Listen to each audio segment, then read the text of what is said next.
घर घर छाया बजे जो अचुर आगे आला खापुर सलवा देखा जाए सुरत ईश्वर अगम लोकई गुनेगा संत सिरत कोई और तो बिहारा कहाँ से लड़ से अटल अटारी अद्भुत राधा स्वामी महल सवारी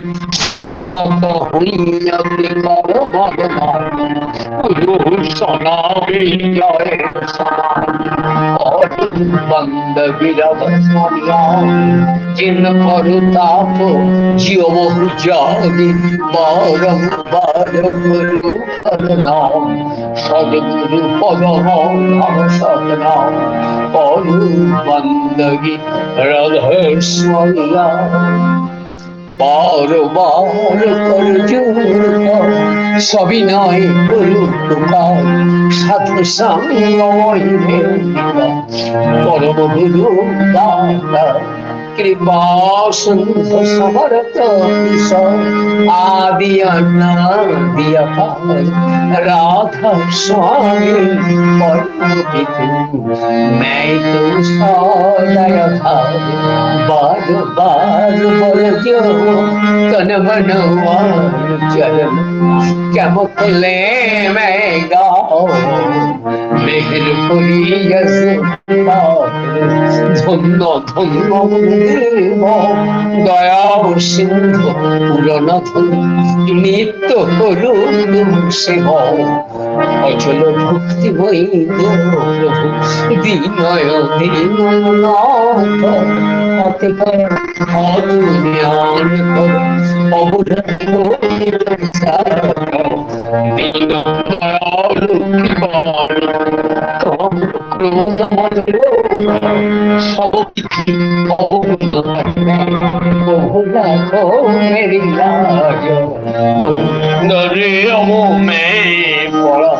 राधा स्वामी गुरु समरथ तुम बिना और नदी सदा अवकर दया भरत कस तुम दया करो साइया देव प्रेम पिता दुख सुख दुख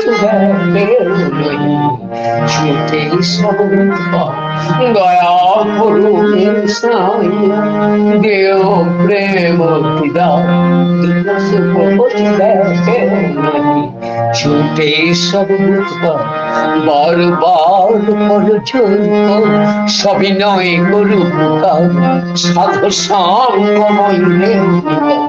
परम गुरु दाता साधु संग महिदेवित परम पिता दाता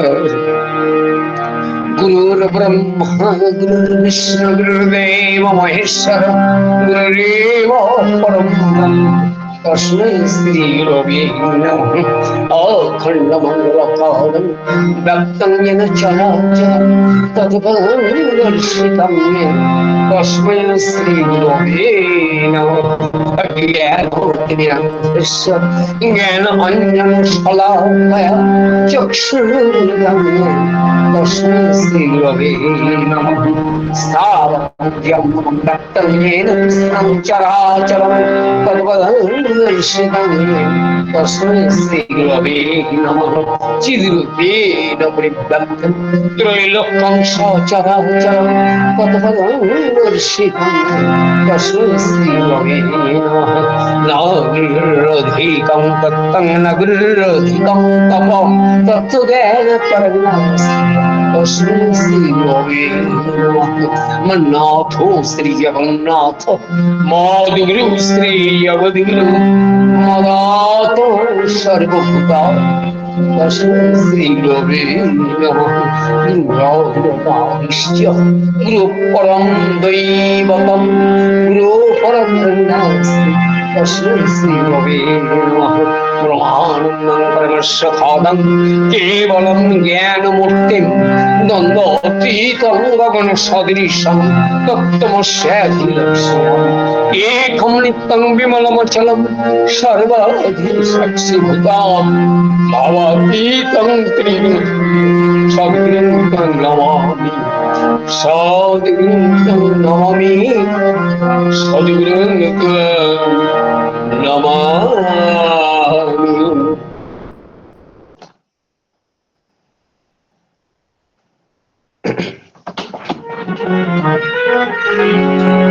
जय राधे राधे कृष्ण कृष्ण गोविंद गोविंद बोले जय राधे राधे कृष्ण कृष्ण गोविंद गोविंद बोले राधे गोविंद गोविंद गोविंद गोविंद बोले सदा डाकुरे जय राधे राधे कृष्ण कृष्ण गोविंद गोविंद बोले ছাড়ো রে মন কপট চাতুরি বদনে বল হরি হরি হরি নাম পরম জীবের মূল ধর্ম অধর্ম কুকর্ম ছাড়ো রে জয় রাধে রাধে কৃষ্ণ কৃষ্ণ গোবিন্দ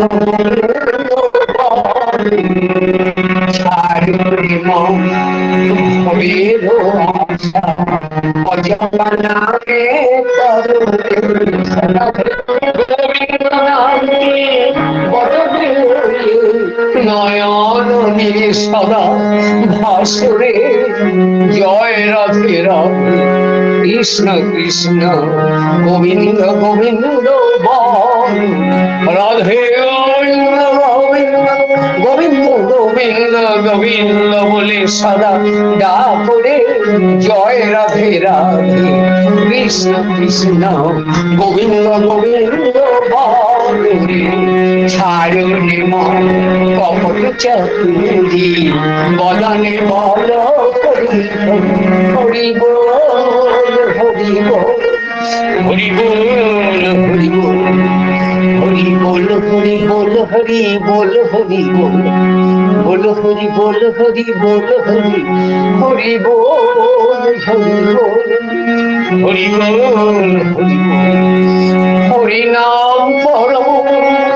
জীবের মূল ধর্ম অধর্ম কর্ম ছাড়ো রে জয় রাধে রাধে কৃষ্ণ কৃষ্ণ গোবিন্দ গোবিন্দ বলে ছাড়ো রে মন ভবের আশা অজপা নামে করো রে রাধা বল রাধা বল রাধা বল রাধা বল রাধা বল রাধা বল রাধা বল রাধা বল বল রাধা বল রাধা বল রাধা রাধা বল রাধা বল রাধা বল রাধা বল রাধে গোবিন্দ নামে বদনে নয়ন নীলে সদা ভাসুরে জয় রাধে রাধে কৃষ্ণ কৃষ্ণ গোবিন্দ গোবিন্দ বলে জয় রাধে রাধে কৃষ্ণ কৃষ্ণ গোবিন্দ গোবিন্দ বলে।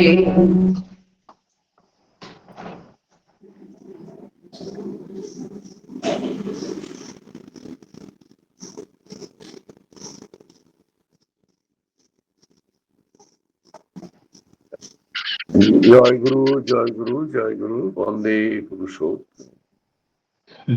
বিনতি প্রার্থনা এখানে শেষ হলো। আমরা যে যার জায়গায় বসে প্রার্থনা করলাম। আর যে প্রার্থনা পরিচালনা করলেন আমার বড় ঋত্বিক দেবতা, আমার শ্রদ্ধেয় বিমল চন্দ্র পাল দাদা, খুব মিষ্টি মধুর কণ্ঠে। তার আগে মায়েরা খুব সুন্দর করে উলুধ্বনি শঙ্করধ্বনি করলেন।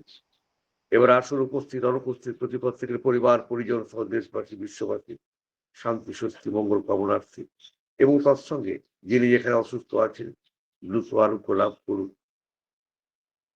তা কামনা করে আসুন আমার পরম দয়াল এসে পাদ পদ্মে বসে 5 মিনিট নাম দেবে প্রার্থনা করি।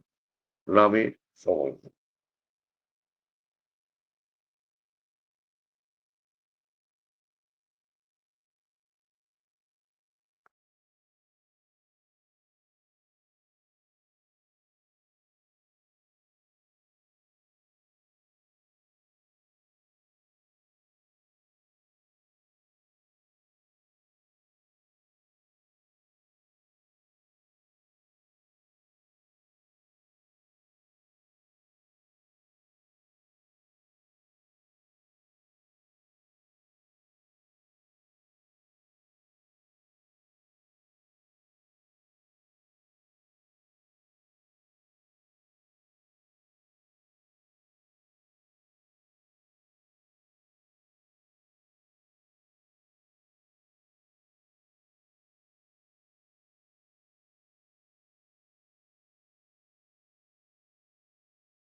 জয়গুরু, জয়গুরু, জয়গুরু।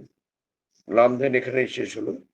এবার আমরা পরম প্রেমময় শ্রী ঠাকুরের শ্রীহস্ত লিখিত গ্রন্থ সহ শ্রীমুখ নিশ্চিত বাণী সমন্বিত এই গ্রন্থটি পাঠ শ্রবণ করবো। প্রথমেই পরম দেলের শ্রীহস্ত লিখিত গ্রন্থ সত্যানুসরণ পাঠ করবেন।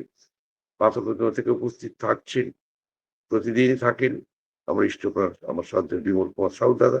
আমি তাকে আহ্বান করছি। বিমল দা, জয়গুরু।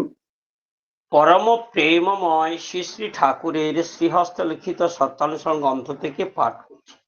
জাল ভক্তি মোটা অহংকার যুক্ত, আসল ভক্তি অহংকার মুক্ত, অর্থাৎ খুব পাতলা অহংকার যুক্ত। জাল ভক্তি যুক্ত মানুষ উপদেশ নিতেই পারে না, উপদেষ্টা রূপে উপদেশ দিতেই পারে। তাই কেউ উপদেশ দিলে মুখে চটার লক্ষণ, বিরক্তির লক্ষণ, সঙ্গ পরিহারের চেষ্টা ইত্যাদির লক্ষণ প্রায় স্পষ্ট প্রকাশ পায়। আসল ভক্তিযুক্ত মানুষ উপদেষ্টার আসন নিতে একেবারেই গররাজি। যদি উপদেশ পায় তার মুখে আনন্দের চিহ্ন ফুটে বেরোয়। অবিশ্বাসী বহু নষ্টিকের হৃদয়ে ভক্তি আসতেই পারে না। ভক্তি একের জন্য বহুকে ভালোবাসে, আর আসক্তি বহুর জন্য এককে ভালোবাসে। আসক্তিতে স্বার্থে আত্মতুষ্টি, আর ভক্তি পরার্থে আত্মতুষ্টি। ভক্তির অনুরক্তি সতে, আর আসক্তির নেশা স্বার্থে অহঙ্গে। আসক্তি কামের পত্নী, আর ভক্তি প্রেমেরই ছোট ভগ্নী। জয়গুরু। জয়গুরু দাদা, জয়গুরু, জয়গুরু, জয়গুরু। এবারে নারী নীতি গ্রন্থ পাঠ করবেন আমার শ্রদ্ধেয়া শ্রীমতী আরতি মন্ডল মা, নদিয়া থেকে। জয় গুরু দাদা, জয় গুরু। পরম প্রেমময় শ্রী শ্রী ঠাকুর অনুকূল চন্দ্রের শ্রী মুখনিসৃত নারী নীতি গ্রন্থ থেকে বাণী পাঠ। প্রিয়তে সম স্বার্থ সম্পন্নাই, যিনি তোমার জীবনের উৎস, যিনি তোমার স্বার্থ, যাহাকে তৃপ্ত করিয়া পুষ্ট করিয়া জীবন যশ ও বৃদ্ধিতে প্রতিষ্ঠা করিয়া তুমি তোমাকে সার্থক মনে করো। স্বামী ভাবিয়া তুমি ধন্যা হইয়াছ, যেখানে তোমার এমনতর মানসিক আকুতি, এমনতর জনের যদি তোমার মতো আর কেহ প্রিয় থাকে, আর সে প্রিয় যদি সর্বত্রভাবে সমস্বার্থ সম্পন্ন তোমার সাহায্যকারিণী হয়, তুমি তাহাকে কি করিবে? ফেলিয়া দিবে না গ্রহণ করিবে? ঈর্ষা করিবে না বুকে টানিয়া লইবে? বুঝিয়া দেখো। বিপথে যাইয়া প্রেম ও নিষ্ঠার অপলাপ ঘটাইও না। বাণী সংখ্যা 159। জয় গুরু দাদা, জয় গুরু। জয়গুরু মাগুরু, জয়গুরু, জয়গুরু। এবারে সমৃদ্ধি গ্রন্থ পাঠ করবেন আমার শ্রদ্ধেয় নবীন বালা দাদা, মহারাষ্ট্র থেকে। জয়গুরু দাদা। জয়গুরু দাদা, জয়গুরু। পরম প্রেমময় শ্রী শ্রী ঠাকুর অনুকূলচন্দ্রের বাণীগ্রন্থ সমৃদ্ধি গ্রন্থের দর্শন অধ্যায়। যতদিন সৃষ্টি থাকবে প্রয়োজন মতো ঈশ্বর ও নির্বাচিতকে পাঠাবেন তার, বাঁচতে বাড়তে ধারণ করতে সত্তাকে। আবার দুনিয়ায় মরণ বলে কিছু যতদিন থাকবে, শয়তানও করবে তা ভাগ বুঝে পরিবেশন করতে মৃত্যুকে, ভাঙতে সংহতিকে ঐক্যকে, কৃষ্টিকে অবদলিত করতে, ধর্মকে নির্যাতিত করে। আবার ওই সংঘাতের ভিতর দিয়েই বাড়বে মানুষের চেতনা, সম্বিত, সম্বর্ধনা, মরণ অতিক্রম করে সশ্রদ্ধে অবস্থান না করতে। বাণী সংখ্যা 330। জয় গুরু দাদা, জয় গুরু, জয় গুরু। জয়গুরু দাদা, জয়গুরু, জয়গুরু। এই সমৃদ্ধি গ্রন্থ পাঠের মধ্য দিয়ে আজকের বাণী পাঠ এখানেই শেষ হলো। কারণ আজকের সোমবার আপনারা জানেন যে সোমবারটা আমার সুখেন্দা নির্ধারণ করেন। শ্রী ঠাকুরের হাজার হাজার বাণীর 3টে বাণী তিনি চয়ন করেন, আর সেই 3টি বাণীর আলোচনা এবং পর্যালোচনা আমরা শুনতে পাই। যা আলোচনা করেন আমার বড় ঋত্বিক দেবতারা, আমার প্রতিভাময়ী মায়েরা, আর তার মাঝখানে মাঝখানে ভক্তি সঙ্গীত পরিবেশিত হয়, অপূর্ব মধুময় পরিবেশ সৃষ্টি হয়। আজকে সেই দিন সোমবার আমরা এই দিদিগুলি উপস্থিত হয়েছি। যাই হোক, আমাদের পরম সৌভাগ্য যে প্রভাতে উঠেই বাড়িতে বসেই এমন এক মধুর পরিবেশ উপভোগ করার সুযোগ আমরা পাই। তা আজকেরও সেই দিন। একটি বাণী দিয়েই শুরু হচ্ছে। বাণীটি আলোচনা করবেন দেগঙ্গা বারাসাত নর্থ বিশ্বকর্মা থেকে উপস্থিত আছে আমার প্রতিভাময়ী মা, আমার সুস্মিতা দাস মা। আমি তাকে আহ্বান করছি। বাণীটি হচ্ছে এই সংজ্ঞা অধ্যায় থেকে নেওয়া। বাণীটি আমি একবার পড়ে দিচ্ছি। ইষ্ট স্বার্থে চিন্তাই ধ্যান, প্রজ্ঞা প্রতিটি জন্মে, এই পথেতেই সিদ্ধি আসে, অনুভূতি হয় কর্মে। বাণী সংখ্যা 53। এরপর আলোকপাত করবে আমার সন্ধ্যা সুস্মিতা মা। জয় গুরু মানব, জয় গুরু। জয় গুরু দাদা, জয় গুরু। জয় গুরু। আর্য কৃষ্টি পরম উদ্ধাতা প্রিয় পরম ঠাকুর আমার, তারই লীলা সঙ্গিনী জগৎ জননী শ্রী শ্রী বড়মা, পরম পূজ্যপাদ শ্রী শ্রী বর্দা, পরম পূজ্যপাদ আচার্য দেবের চরণে প্রণাম। আর অনলাইনে উপস্থিত সমস্ত দাদা ও মায়েদের যথাযথ স্থানে প্রণাম ও জয় গুরু। আমার দাদা বাণীটা পাঠ করে দিয়েছেন, তবুও আমি আরেকবার বাণীটা পাঠ করে শুরু করছি। সেটা হচ্ছে ইষ্ট স্বার্থে চিন্তায় ধ্যান,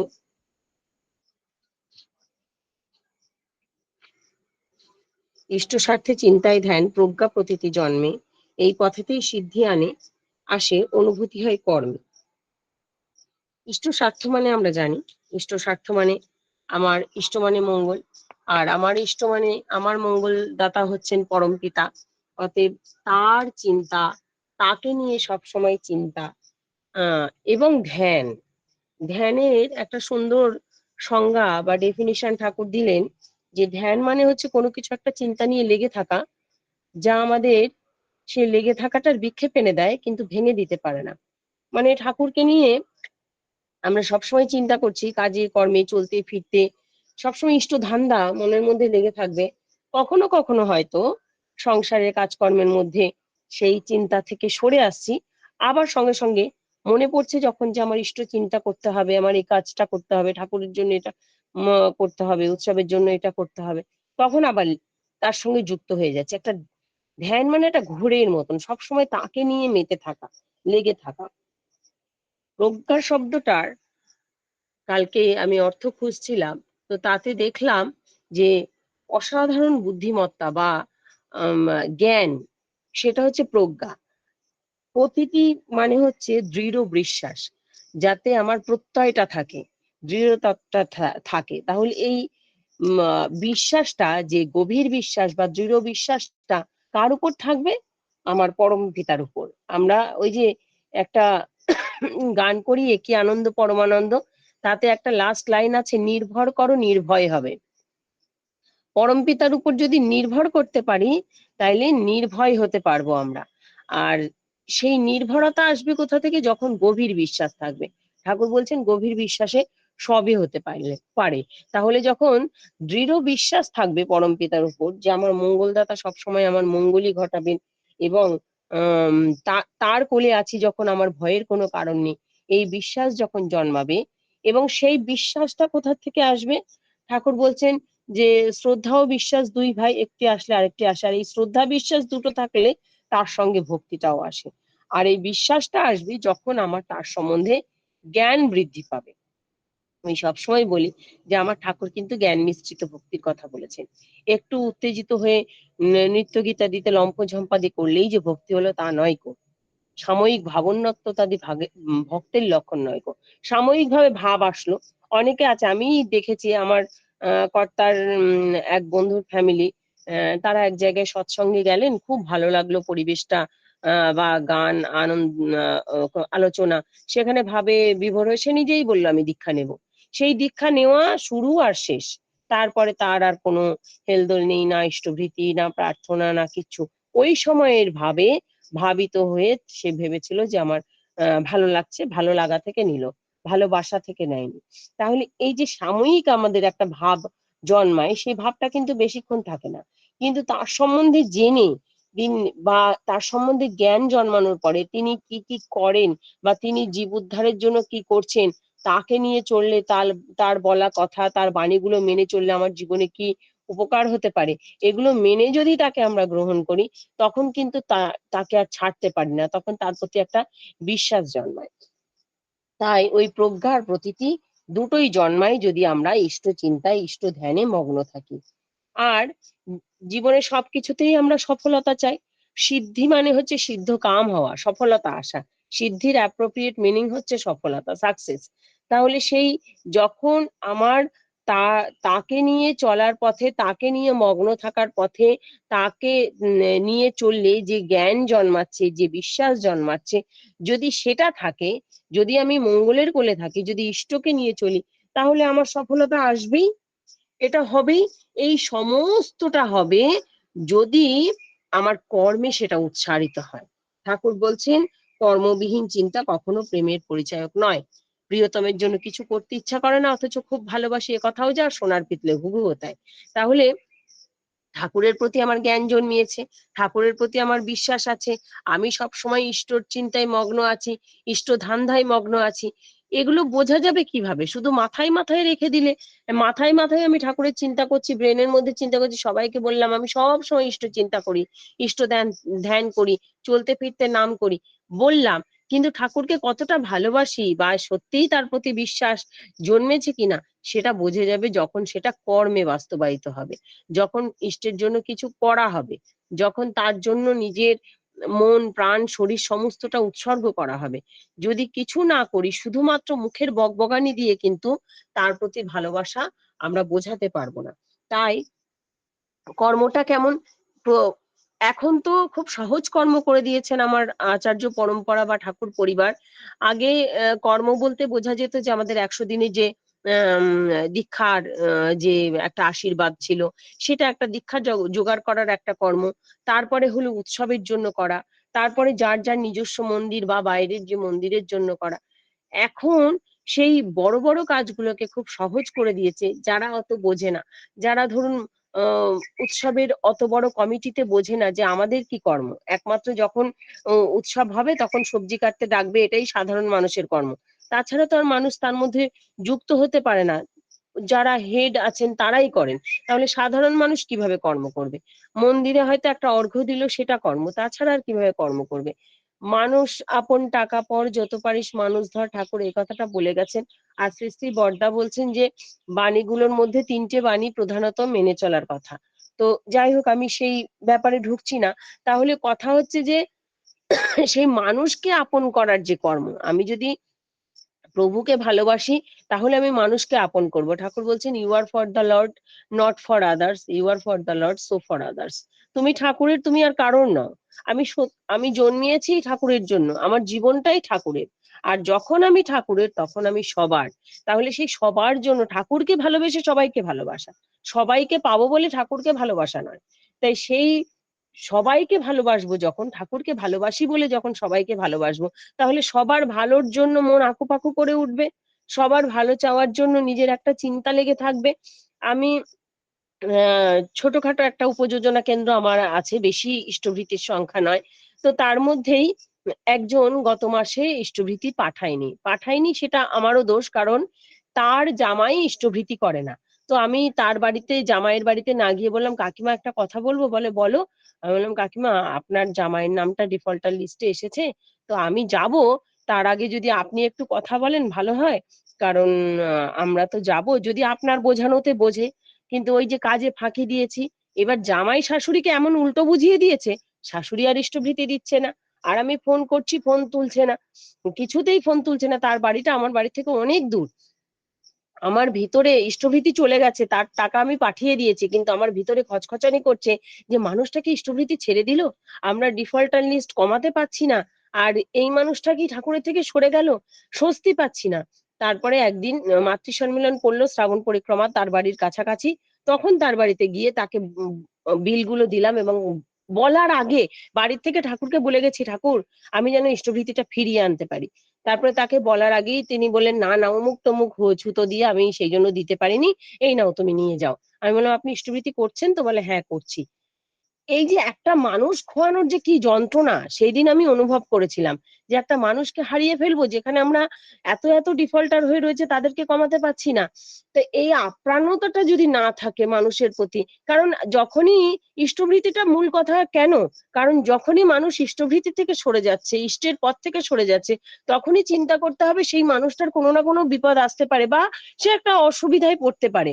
কারণ সে একটা ঠিক পথে চলছিল, হঠাৎ করে যদি সে ভুল পথে যায় তাহলে সে মিসগাইড হয়েছে, তাহলে তাকে সঠিক পথে সরানোর দায়িত্ব আমাদের। কারণ আমরা নিজেদেরকে সৎসঙ্গী বলে জাহির করছি, সৎসঙ্গী মানে যারা সতে অবস্থান করে, তাহলে একজন সৎসঙ্গী হিসেবে যদি আর মানুষগুলোকে সতের পথে না আনতে পারি তাহলে সৎসঙ্গী বলা বৃথা। তাই যদি পরমপিতাকে ভালোবাসি, তার ধ্যানে, তার চিন্তায়, তার জ্ঞানে, তার বিশ্বাসে সবসময় মেতে থাকি, তাহলে নিজের সফলতা বা এই পথে যদি সিদ্ধি চায়, তাহলে অবশ্যই আমার অনুভূতি, আমার চিন্তা, আমার বাস্তবায়নে কর্মের অবশ্যই উপস্থিতি দরকার। পরমপিতার রাতুল চরণে সবার মঙ্গল কামনা করে শেষ করছি। জয় গুরু বন্দে পুরুষোত্তম।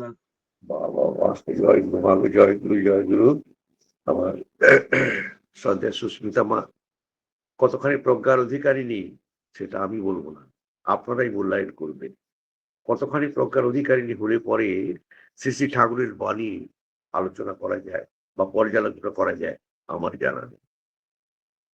4 লাইনের বাণী মনে হয় কিছু না, এই 4 লাইনের বাণীর উপরে একটা বিরাট থিসিস হবে, যেটা ঘন্টার পর ঘন্টা বললেও শেষ হবে না। আর সেই বাণীর উপর আলোচনা করলেন আমার সুস্মিতা মা, খুব সুন্দর মিষ্টি মধুর কণ্ঠে পাতি পাতি করে অপূর্ব উদাহরণ দিয়ে। হ্যাঁ, আমি পরপিতার সেবার থেকে প্রার্থনা করি মানুষ ভালো থাকুন, আনন্দে থাকুন, আর উপস্থিত থেকে আমাদেরকে একটু সমৃদ্ধ করবেন। আমি আপনার কাছে এই আবেদনটুকু জানাচ্ছি বাবু। জয় গুরু, জয় গুরু। জয় গুরু দাদা, জয়। এবার একটি সঙ্গীত মিষ্টি মধুর কণ্ঠে শুনবো আমার শ্রদ্ধেয় সুকান্ত রায়চৌধুরী দা, লেকটাউন থেকে উপস্থিত থাকেন। হ্যাঁ, আমি তাকে আহ্বান করছি। জয় গুরু, জয় গুরু। সুকান্ত দাদা, জয় গুরু, জয় গুরু, জয় গুরু। জয় গুরু।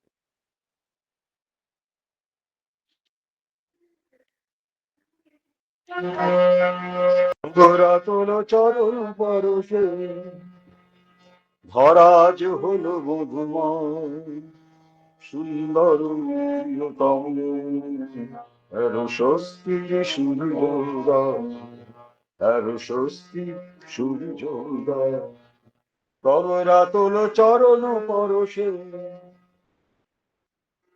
অহং মত প্রাপত্রাস তোমার কৃপায় হলো না অহং মত পাপত্রাস তোমার কৃপায় হলো না আনন্দ জাগে অভিলাষ আনন্দ জাগে অভিলাষ মহে শান্তির স্নিগ্ধ মলয় সুন্দর প্রিয়তম আর স্বস্তির সূর্যোদয় আর স্বস্তি সূর্যোদয় তব রাতুল চরণ পরশে ধরাজ হলো মধুময় সুন্দর প্রিয়তম আর স্বস্তির সূর্যোদয়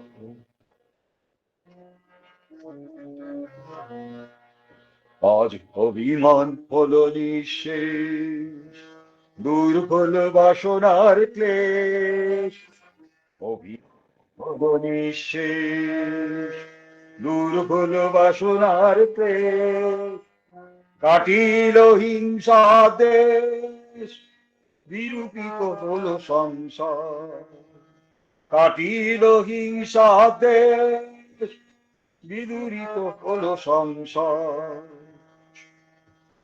তোমার আশিস লভিয়া তব শুভ নাম গাহিয়া তোমার আশিস লভিয়া তব শুভ নাম গাহিয়া প্রাণ মনে তোমারে চাহিয়া গাহিব প্রভু তব জয় প্রাণে মনে তোমারে গাহিয়া গাহিব প্রভু তব জয় সুন্দর প্রিয়তম আর স্বস্তির সূর্যোদয় আর স্বস্তির সূর্য উদয়। তোমার পানে অভিসারে আসিতে জীবনে দিনরে, তোমার পানে অভিসারে লোভিতে জীবনে তোমারে, স্মৃতিবাহী চির চেতনারে, স্মৃতিবাহী চির চেতনারে করিব হে দয়ালুদয়। সুন্দর প্রিয়তম আর স্বস্তির সূর্য উদয়, আর স্বস্তির সূর্য উদয়। তব রাতল চরণ পরশে ধরাজ হলো মধুময়। সুন্দর প্রিয়তম আর স্বস্তির সূর্য উদয়, আর স্বস্তির সূর্য উদয়। তব রাতল চরণ পরশে, তব রাতল চরণ পরশে ধরাজ হলো মধুময়। সুন্দর প্রিয়তম আর স্বস্তির সূর্য উদয়, আর স্বস্তির সূর্য উদয়। জয় বাহ বাহ বাহ, জয় গুরু, জয় গুরু, জয় গুরু। আমার সুকান্ত দাদা কি বৃষ্টি কণ্ঠস্বর, যেন সত্যি অমৃত ঝরলো, অপূর্ব অপূর্ব। হ্যাঁ, বলছেন কি, হ্যাঁ, তোমারও রাত হলো চরণ পরশে ধরা হলো মধুময়, সত্যি মধুময়। এই বেদিগুলো থাকলে পরে অনুভব করা যায় যে ধরা যে মধুময় হয়ে উঠেছে। আমাদের পরম সৌভাগ্য এমন সমস্ত ভক্তদের মিষ্টি মধুর কণ্ঠে যে ভক্তি অর্ঘ নিবেদন করেন, তার প্রসাদ রূপে আমরা পেয়ে ধন্য হই। আমি পরম পিতার প্রার্থনা করি দাদা ভালো থাকুন, আনন্দ থাকুন পরমদেরকে নিয়ে। আর এমনি আমাদেরকে উপস্থিত থেকে এখানে এই বেদিমূলে আমাদেরকে সমৃদ্ধ করবে, এই আবেদনটুকু রাখবে। জয় গুরু দাদা, জয় গুরু, জয় গুরু, জয় গুরু।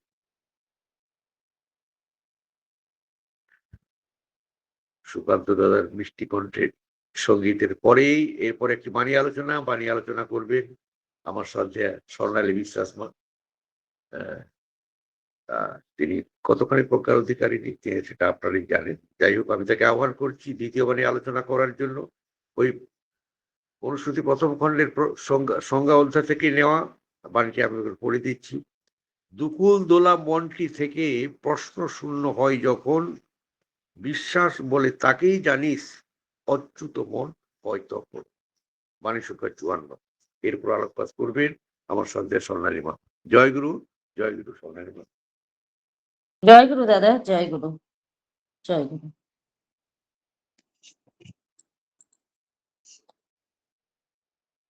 জয় গুরু, সুপ্রভাত। অনুশ্রুতি গ্রন্থের সংজ্ঞা অধ্যায় 54 নম্বর বাণী। যেটুকু আমার মনে হচ্ছে সেটুকুই বলার চেষ্টা করছি। দুকুল দোলা মনটি থেকে প্রশ্ন শূন্য হয় যখন, বিশ্বাস বলে তাকেই জানিস, বিশ্বাস বলে তাকেই জানিস অচ্যুত মন হয় তখন। এখানে প্রথম যেটা আমার মনে আসছে যে বাণীটি, বাণী, প্রশ্ন আমার অস্তে যাও রহুক যুক্তি সরে, তোমার ব্রত করব পালন মরণ স্তব্ধ করে।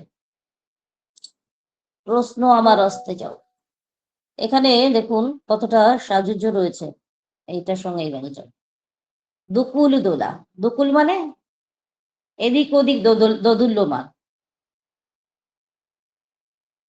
শ্যাম রাখি না কুল রাখি, এই দুকুল দোলা মানে দোদুল্যমানতা, সন্দেহ, অবিশ্বাস, অনিষ্ঠা, অনৈষ্ঠিকতা, এগুলোতে মন অনেক সময় দোলা চলে থাকে।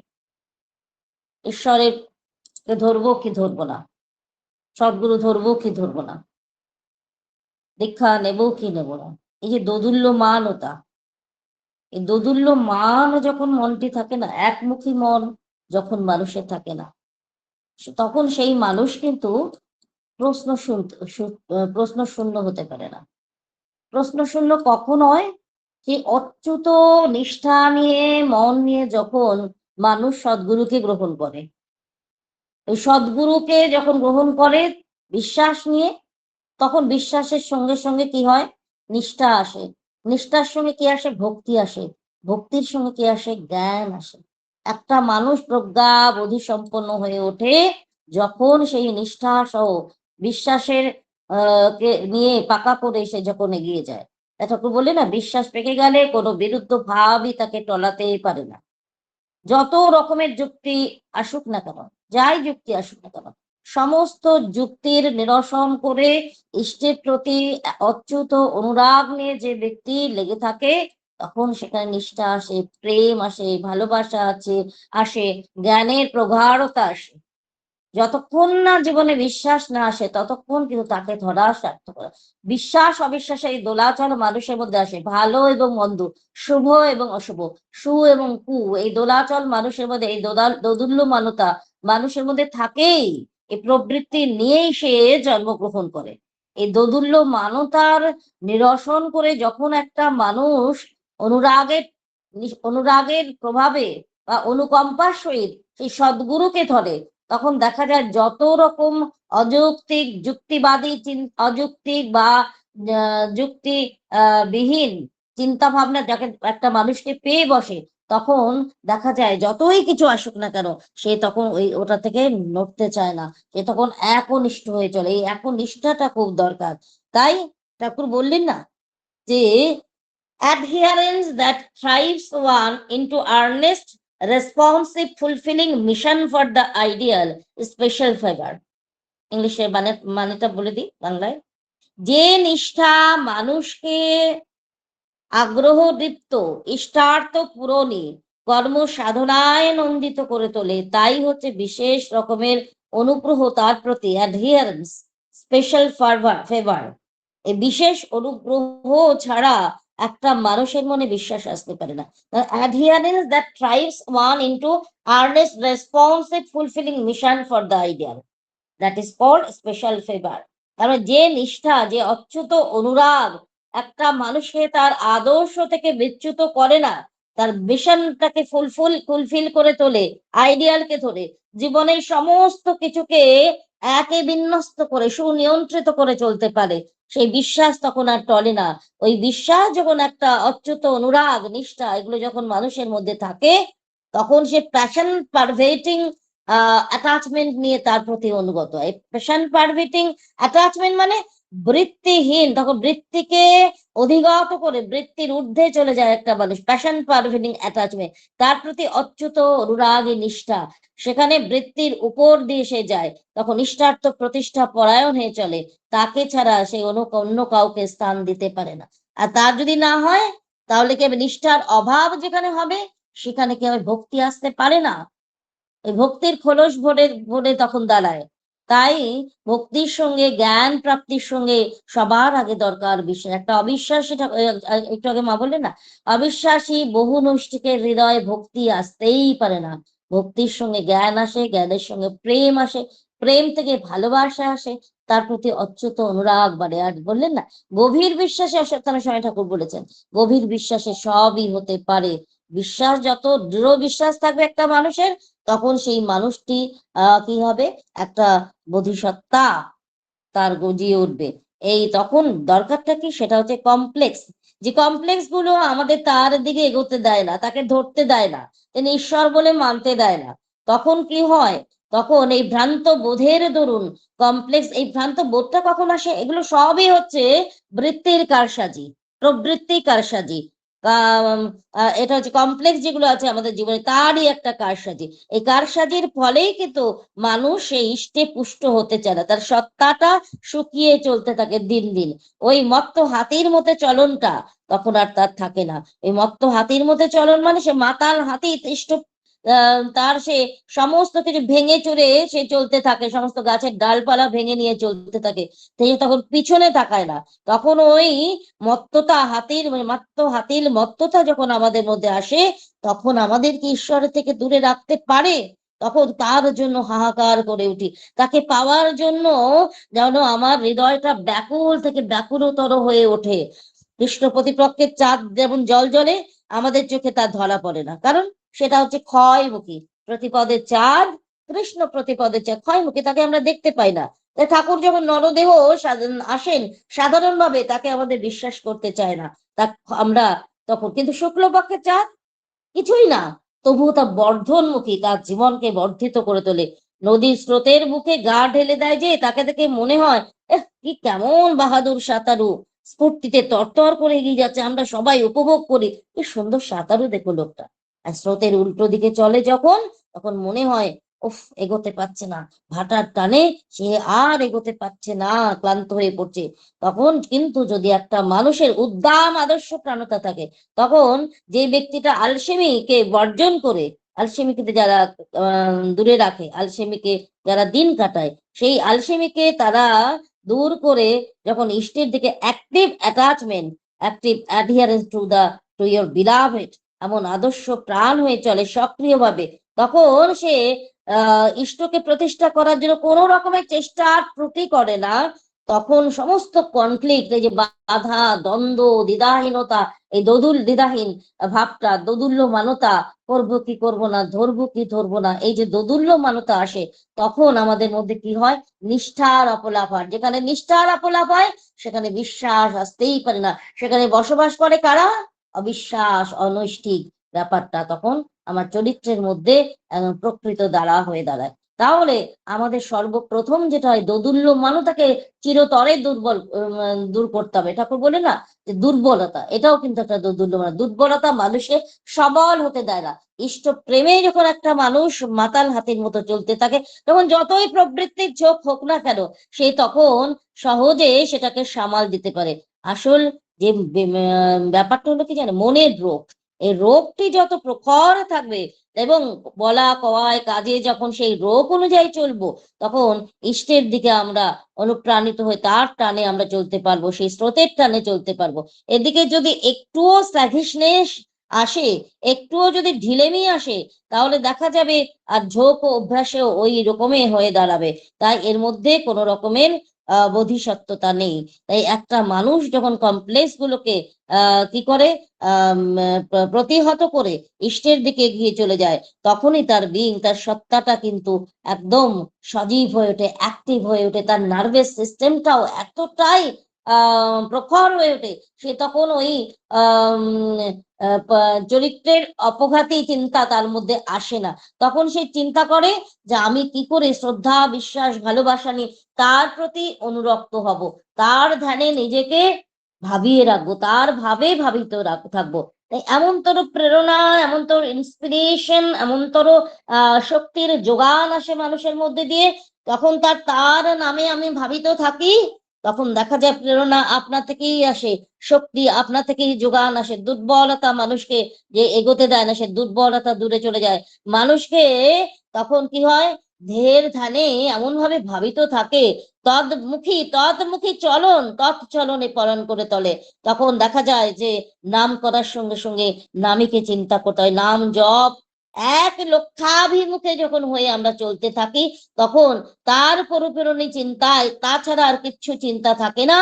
তখন দেখা যায় যে তিনি একমাত্র নিত্য, তার সঙ্গে আমরা নিত্য, আমার সত্তার সঙ্গে তার নিত্য সম্পর্ক, তার সঙ্গে আমি অবিচ্ছেদ্য ভাবে জড়িত। তাই বলে না, জীব নিত্য কৃষ্ণ দাস, আমরা হলাম সেই কৃষ্ণ দাস। তাকে প্রতিষ্ঠা করা ছাড়া জীবনে কোনো রকমের সুখ নেই, আনন্দ নেই। তাই দেব আছে না, হাজার দেব দেবতা তুমি করো না কেন, হাজার, তোমার নিষ্ঠা হচ্ছে চঞ্চল, তার মানে তার প্রতি একমুখীনতা নেই, তার প্রতি কেন্দ্রায়িত মন নেই। তাই তুমি কেন্দ্র থেকে বিচ্যুত, বিকেন্দ্রিক, তুমি এই সূর্যকে কেন্দ্র করে অচ্যুত অনুরাগ থেকে গ্রহ, নক্ষত্র, নক্ষত্রপুঞ্জ, গ্রহাণুরাজি, গ্রহ নিপুঞ্জ সবকিছু একটা নির্দিষ্ট কক্ষে, নিজ নিজ কক্ষে আবর্তিত হয়। যদি সূর্য যদি না থাকতো, প্রত্যেকটি চলন কি হতো, বিক্ষেপিত হতো, প্রত্যেকটি চলনে একটা চঞ্চলতা ধরা পড়তো। তখন তারা এই সুন্দরভাবে সূর্যকে কেন্দ্র করে তারা কিন্তু কক্ষপথে চলতে পারতো না।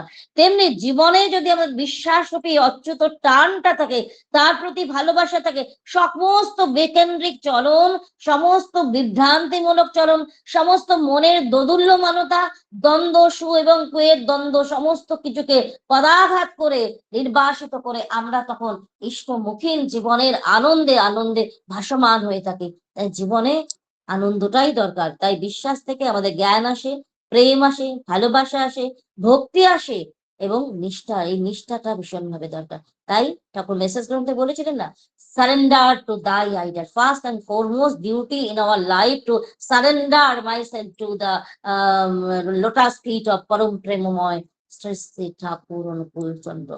জয় গুরু দাদা, বন্দে পুরুষোত্তম।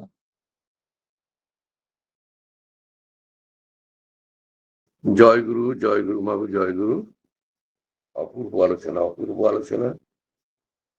ঠাকুরের বাণী আলোচনা সত্যি সত্যি খুব কঠিনতম ব্যাপার। বিরাট প্রজ্ঞার অধিকারী বা অধিকারী না হলে সম্ভব না।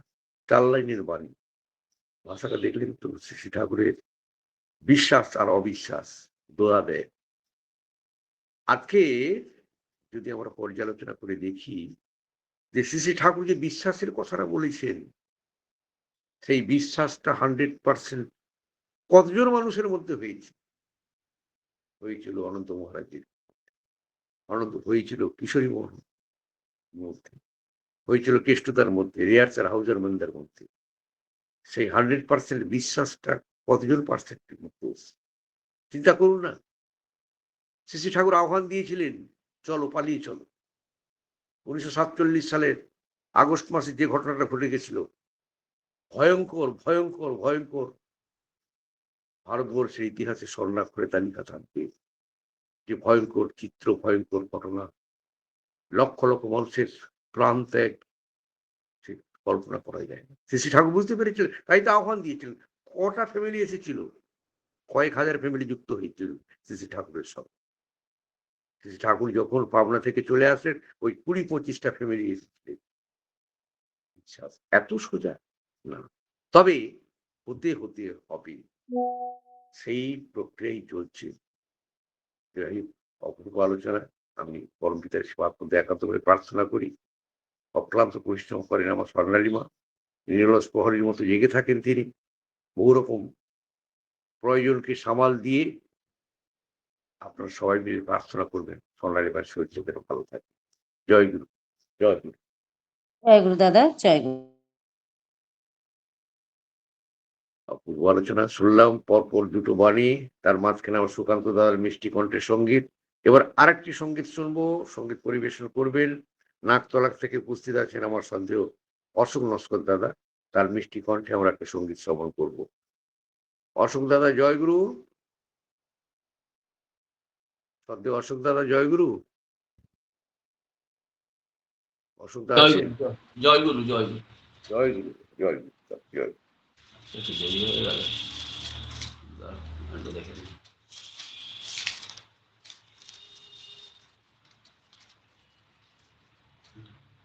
বাড়ি আজকে উঠতেই দেরি হয়ে গেল।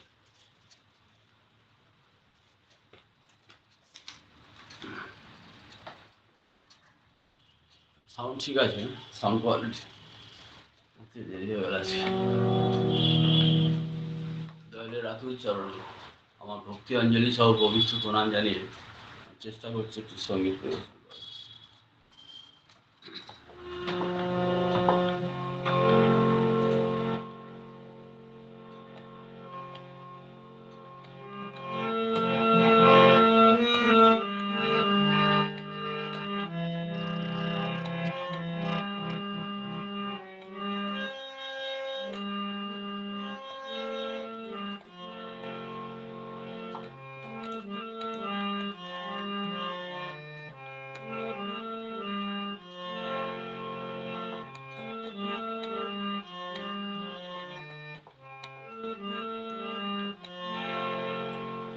যদি মানুষই হয়ে থাকো, মানুষকে ভালোবাসো, সুখে দুঃখে মানুষের পাশে দাঁড়াও,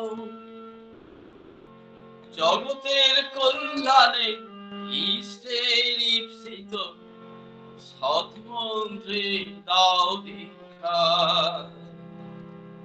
সৎ নামে জগৎ মাতা,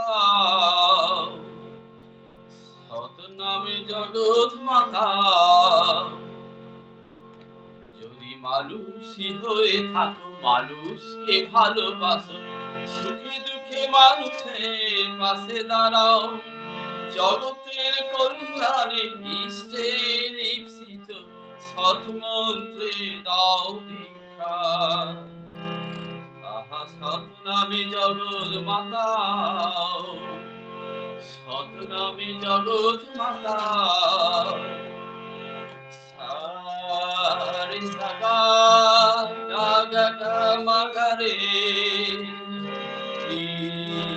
সানি রে রে রে পা গা রে সা, পা গা রে সা রে সা গা, পা গা রে সা, পা গা রে সা রে সা গা, পা গা রে মা পা।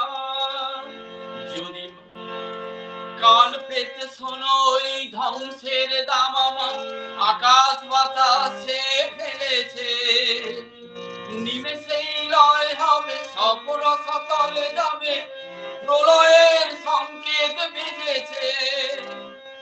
কান পেতে শোনো এই ধ্বংসের দামামা আকাশ বাতাসে ফেলেছে, নিমেষেই লয় হবে সফর সতলে যাবে, প্রলয়ের সংকেত বেজেছে। পারো তো এখনই ঘোর উঠে পড়ে লেগে পড়ো, পারো তো এখনই ঘোর উঠে পড়ে লেগে পড়ো, সৎমন্ত্রে দাও দীক্ষা। সৎনামে জগৎ মাতা, সৎনামে জগৎ মাতা। যদি মানুষই হয়ে থাকে মানুষকে ভালোবাসো, সুখে দুঃখে মানুষের পাশে দাঁড়াও, জগতের কল্যাণে ইষ্টের ঈপ্সিত সৎমন্ত্রে দাও দীক্ষা। সৎনামে জগৎ মাতা, সৎনামে জগৎ মাতা।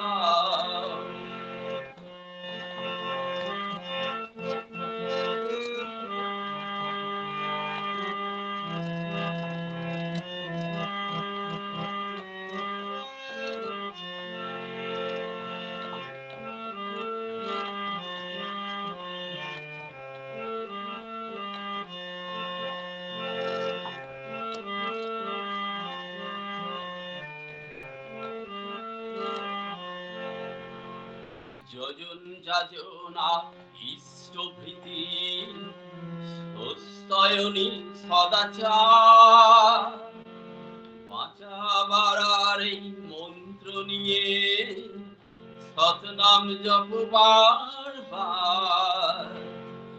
যজন যাজনা ইষ্টভৃতি স্বস্তায়নী সদাচার, বাঁচাবার এই মন্ত্র নিয়ে সৎনাম জপবার। শ্রী শ্রী ঠাকুরের কথা বাস্তবে পড়লে জগতের কল্যাণ হবে, ফাঁকিতে করলে কাজ কাজেতে পড়বে বাস, তখন সময় নাহি পাবে। শ্রী শ্রী ঠাকুরের কথা বাস্তবে করলে জগতের কল্যাণ হবে, ফাঁকিতে পড়লে কাজ কাজেতে পড়লে বাস, তখন সময় নাহি পাবে। জন্ম সফল করো ইষ্টের পথ ধরো, জন্ম সফল করো ইষ্টের পথ ধরো, সৎমন্ত্রে দাও দীক্ষা। সৎনামে জগৎ মাতা, সৎনামে জগৎ মাতা। যদি মানুষই হয়ে থাকো মানুষকে ভালোবাসো, সুখে দুঃখে মানুষের পাশে দাঁড়াও, জগতের কল্যাণে ইষ্টের ঈপ্সিত সৎমন্ত্রে দাও দীক্ষা। সৎনামে জগৎ মাতা, সৎনামে জগৎ মাতা। বিধাতার বিধান মানো, বিধাতার নিশান মানো।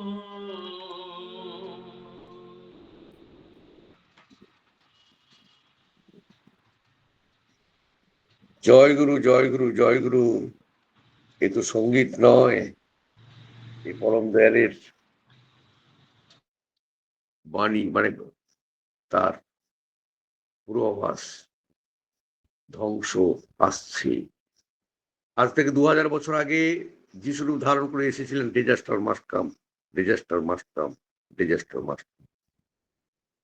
আজকের পশ্চিমাঞ্চল সেই যুদ্ধে মেতে উঠেছে। যে কোনো মুহূর্তে তৃতীয় বিশ্বযুদ্ধ লাগার সম্ভাবনা। আর তৃতীয় বিশ্বযুদ্ধ মানে ধ্বংস।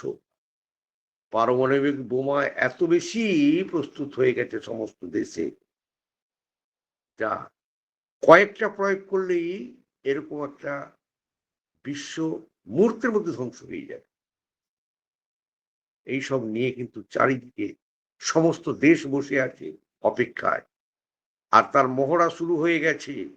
দূরদর্শনে বা পত্রপত্রিকায় আপনারা দেখতে পাচ্ছি। শ্রী শ্রী ঠাকুর বলেছিলেন রক্তের স্রোত, রক্তের স্রোত।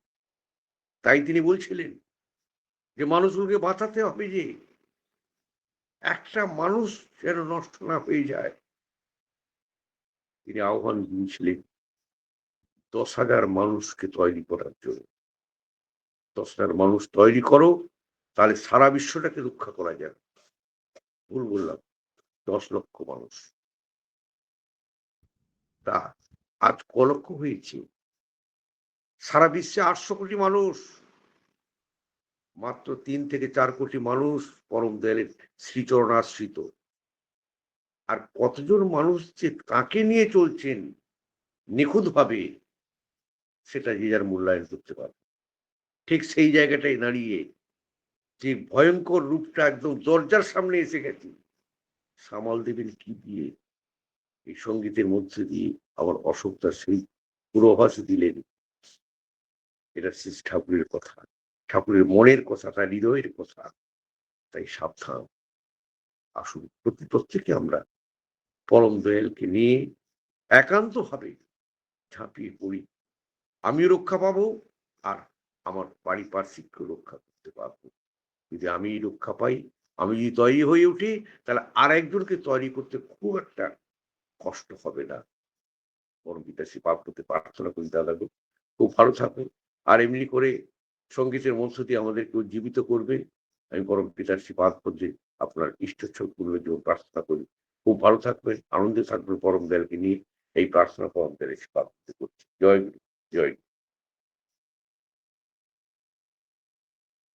এবারে তৃতীয় বাণী আলোচনা করবেন বিরাট প্রজ্ঞার অধিকারী আমার বড় রীতি দেবতা, আমার কৃতিকান্ত মন্ডল দাদা, পিলিভিট উত্তরপ্রদেশ থেকে উপস্থিত থাকেন। তৃতীয় বাণীটা আমি একবার পড়ে দিচ্ছি। সেই সংজ্ঞাধ্যায় থেকে নেওয়া প্রথম খণ্ডের অনুশ্রুতি গ্রন্থের। পূর্বার্জিত কর্মফল চরিত্রে যা ব্যক্ত, তাকেই যেন দৈব বলে জাতি তুমি রক্ত। মানে সংখ্যা 55। এরপর আলোকপাত করবেন আমার সঞ্জ কৃতিকান্ত। জয়গুরু দাদা, জয়গুরু। জয় গুরু, জয় গুরু। জয়। পরম দয়ালের রাতুল শ্রীচরণে প্রণাম জানাই। পরম আরাধ্যা জগজ্জননী শ্রী শ্রী বড়মার শ্রীচরণে প্রণাম জানাই। পরম পূজ্যপাদ শ্রী শ্রী বরদাস শ্রীচরণে প্রণাম জানাই। পরম পূজ্যপাদ শ্রী শ্রী আচার্য দেবের শ্রীচরণে প্রণাম। পূজনীয় অবিন্দা এবং ঠাকুর পরিবারের প্রত্যেকের চরণে আমার প্রণাম। এই মহতি সৎসঙ্গ উপস্থিত ঠাকুরের পুত পবিত্র পাঞ্জাধারী কর্মীগণ, সবাইকে জানাই আমার সশ্রদ্ধ আনন্দিত জয়গুরু। উপস্থিত দাদারা, মায়েরা এবং সমস্ত ভক্তজনকে জানাই আমার সশ্রদ্ধ আনন্দিত জয়গুরু। আপনারা ইতিপূর্বে আমাদের অনুশ্রুতি গ্রন্থের সংজ্ঞা অধ্যায়ের আরো দুটো বাণীর আলোচনা শুনলেন। এই বাণীটা আমার শ্রদ্ধ দাদা খুব সুন্দর করে বাণীটা পাঠ করে শোনালেন আপনাদের। পূর্বার্জিত কর্মফল চরিত্রে যা ব্যক্ত, তাকেই যেন দৈব বলে যাতে তুমি রক্ত। এখানে পূর্বার্জিত কর্মফল, পূর্ব প্লাস অর্জিত, তাহলে পূর্বর্জিত মানে এটা অগ্রবর্তী কর্ম এবং ফল। পূর্বার্জিত, পূর্ব অর্জিত, তাহলে পূর্ব বলে একটা কিছু আছে, মানে আমি এখন যে অবস্থায় আছি, যে এখন আমি যেখানে আছি সেখান থেকে আরো আগে কিছু ছিল, আর সেখানে আমি কিছু অর্জন করেছি। অর্থাৎ সেখানে আমার কর্ম দ্বারা আমি যে যে কাজগুলো সম্পন্ন করেছি সেইটে আমার অর্জন। যেমন আমরা সঞ্চয় করি, একটা কর্ম করছি, এখন সঞ্চয় করছি, আগামীতে ভবিষ্যতে আমার সেটা কাজে লাগতে পারে। তাহলে পূর্বার্জিত এটা কর্মফল। কর্ম, যে আমরা যে কর্ম করি, আমরা আমার শরীর দিয়ে, আমার মন দিয়ে, আমার দেহ মন এবং আমার মস্তিষ্ক দিয়ে যে কাজগুলো সম্পন্ন করি, সেই কাজগুলো যে আমরা সেই কাজগুলো যে সম্পন্ন হয় সেগুলো সুফল, সেগুলো সুকর্ম হতে পারে, কুকর্ম হতে পারে। সেটা নিয়ন্ত্রণ করে কিসের উপরে? সেটা নিয়ন্ত্রণ করে আমি কার সঙ্গে যুক্ত আছি, কে আমাকে নিয়ন্ত্রণ করছে, আমার এই মন, মস্তিষ্ক, দেহকে কার দ্বারা আমি নিয়ন্ত্রিত হচ্ছি। যে নিয়ন্ত্রক আমার কাছে থাকবে, যদি তুমি একটা শয়তান বদমাশের যদি দ্বারা নিয়ন্ত্রিত, মানে তার কথা শুনে যদি তুমি চলো, তার অনুশাসনের ভিতরে তুমি চলো, তাহলে তুমি নিশ্চিত রূপে তার চরিত্র তোমার ভিতরে আসবেই আসবে। আর তুমি যখন একজন সৎ, মহৎ, বা আমরা পুরুষোত্তম শ্রী শ্রী ঠাকুর অনুকূলচন্দ্রকে পেয়েছি, যিনি যুগ পুরুষোত্তম, তার চলন চরিত্র, তার জীবন, তার প্রত্যেকটা চাউনি, তার কথা, তার প্রত্যেকটা অঙ্গ সঞ্চারণ, সেটা হচ্ছে শুভের জন্য। তার সঙ্গে যারা যুক্ত হয় সেই কর্মফলটা কিন্তু সুফল কর্মফল বলে, তার অনুশাসনের ভিতর দিয়ে চলে তাকে যখন খুশি করতে পারি সেইটা কিন্তু সুকর্ম। আর ব্যতীত ওইটে বাদ দিয়ে যখন কোনো এরকম এরকম কেউ আদর্শ যদি তৈরি করি, যে হয়তো বদমাইশ, যে যার এই মানে পার্থিব জগতে চলন যার ঠিক নেই, বা যা এই প্রকৃতির বিরুদ্ধ চলন, সেইটার সঙ্গে যখন আমি নিয়ন্ত্রিত হবো, সেটা হচ্ছে কুকর্ম হবে সেটা তখন। তাহলে আমি পূর্বে কেমন আমার চরিত্র এবং কেমন আমার চলন ছিল, কার সঙ্গে আমি যুক্ত ছিলাম, পূর্বার্জিত কর্মফল, সেইটা কিন্তু আমার সেই কর্মফলটা যেমন আমি পূর্বে যদি সঞ্চয় করে রেখে আসি বা সঞ্চয় করি, সেইটা কিন্তু এখন আমার কাজে লাগতে পারে। তাহলে পূর্বার্জিত যে কর্মফল, সেই কর্মফলটা আমার এখন কি করছে, চরিত্রে যা ব্যক্ত। তাহলে কি পূর্বার্জিত কর্মফল চরিত্রে যা ব্যক্ত, মানে ওইটে হিসাবে আমার চলন এবং চরিত্র, মানে আমার চলন থেকে চরিত্র, আমি যেমন চলবো তেমন ভাবে, আমি যেমন ভাবে আমার চলনটা যেমন ভাবে হবে, যার দ্বারা যেমন ভাবে নিয়ন্ত্রিত হবে, সেই চলনের মাধ্যম দিয়ে আমার চরিত্র তৈরি হবে। আমি যদি কুয়ের সঙ্গের ভিতরে যদি আমি চলি, তাহলে কিন্তু আমার চরিত্র ওই কুর দিকে যাবে। আর যদি আমি সতের আয়ত্তের ভিতরে থেকে, সতের কক্ষপথ, মানে সতের আয়ত্তের মধ্যে থেকে যদি আমি চলন করি, তাহলে তার চরিত্রটা আমার ভিতরে, মানে সেটা আমার ভিতরে প্রভাবিত করবে। তাহলে চরিত্রে যা ব্যক্ত, আবার সেটা কি হবে, ওই যে চরিত্রে যা আমি যা, যেমন আমি যদি যদি এমন একটা জিনিস খাই, তাহলে তেমন ঢেক ওঠে। যদি যেমন মূলো যদি খায়, তাহলে মূলোর ঢেক উঠবে। যদি ভালো জিনিস একটা খায়, তার ঢেক উঠবে।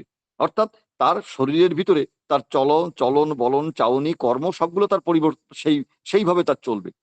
তাহলে পূর্বার্জিত কর্মফল চরিত্রে যা ব্যক্ত, ওই চরিত্রের মধ্যে ব্যক্ত হবে। ব্যক্ত মানে প্রকাশিত হওয়া, বা ব্যক্ত মানে যেটা, মানে সমাজ, দেশ, বা আমার যে যেখানে চলি সেখানে আমার প্রকাশ পায়, বা আমার চাউনিতে, আমার কর্মের ভিতর দিয়ে সেটা ব্যক্ত হয়।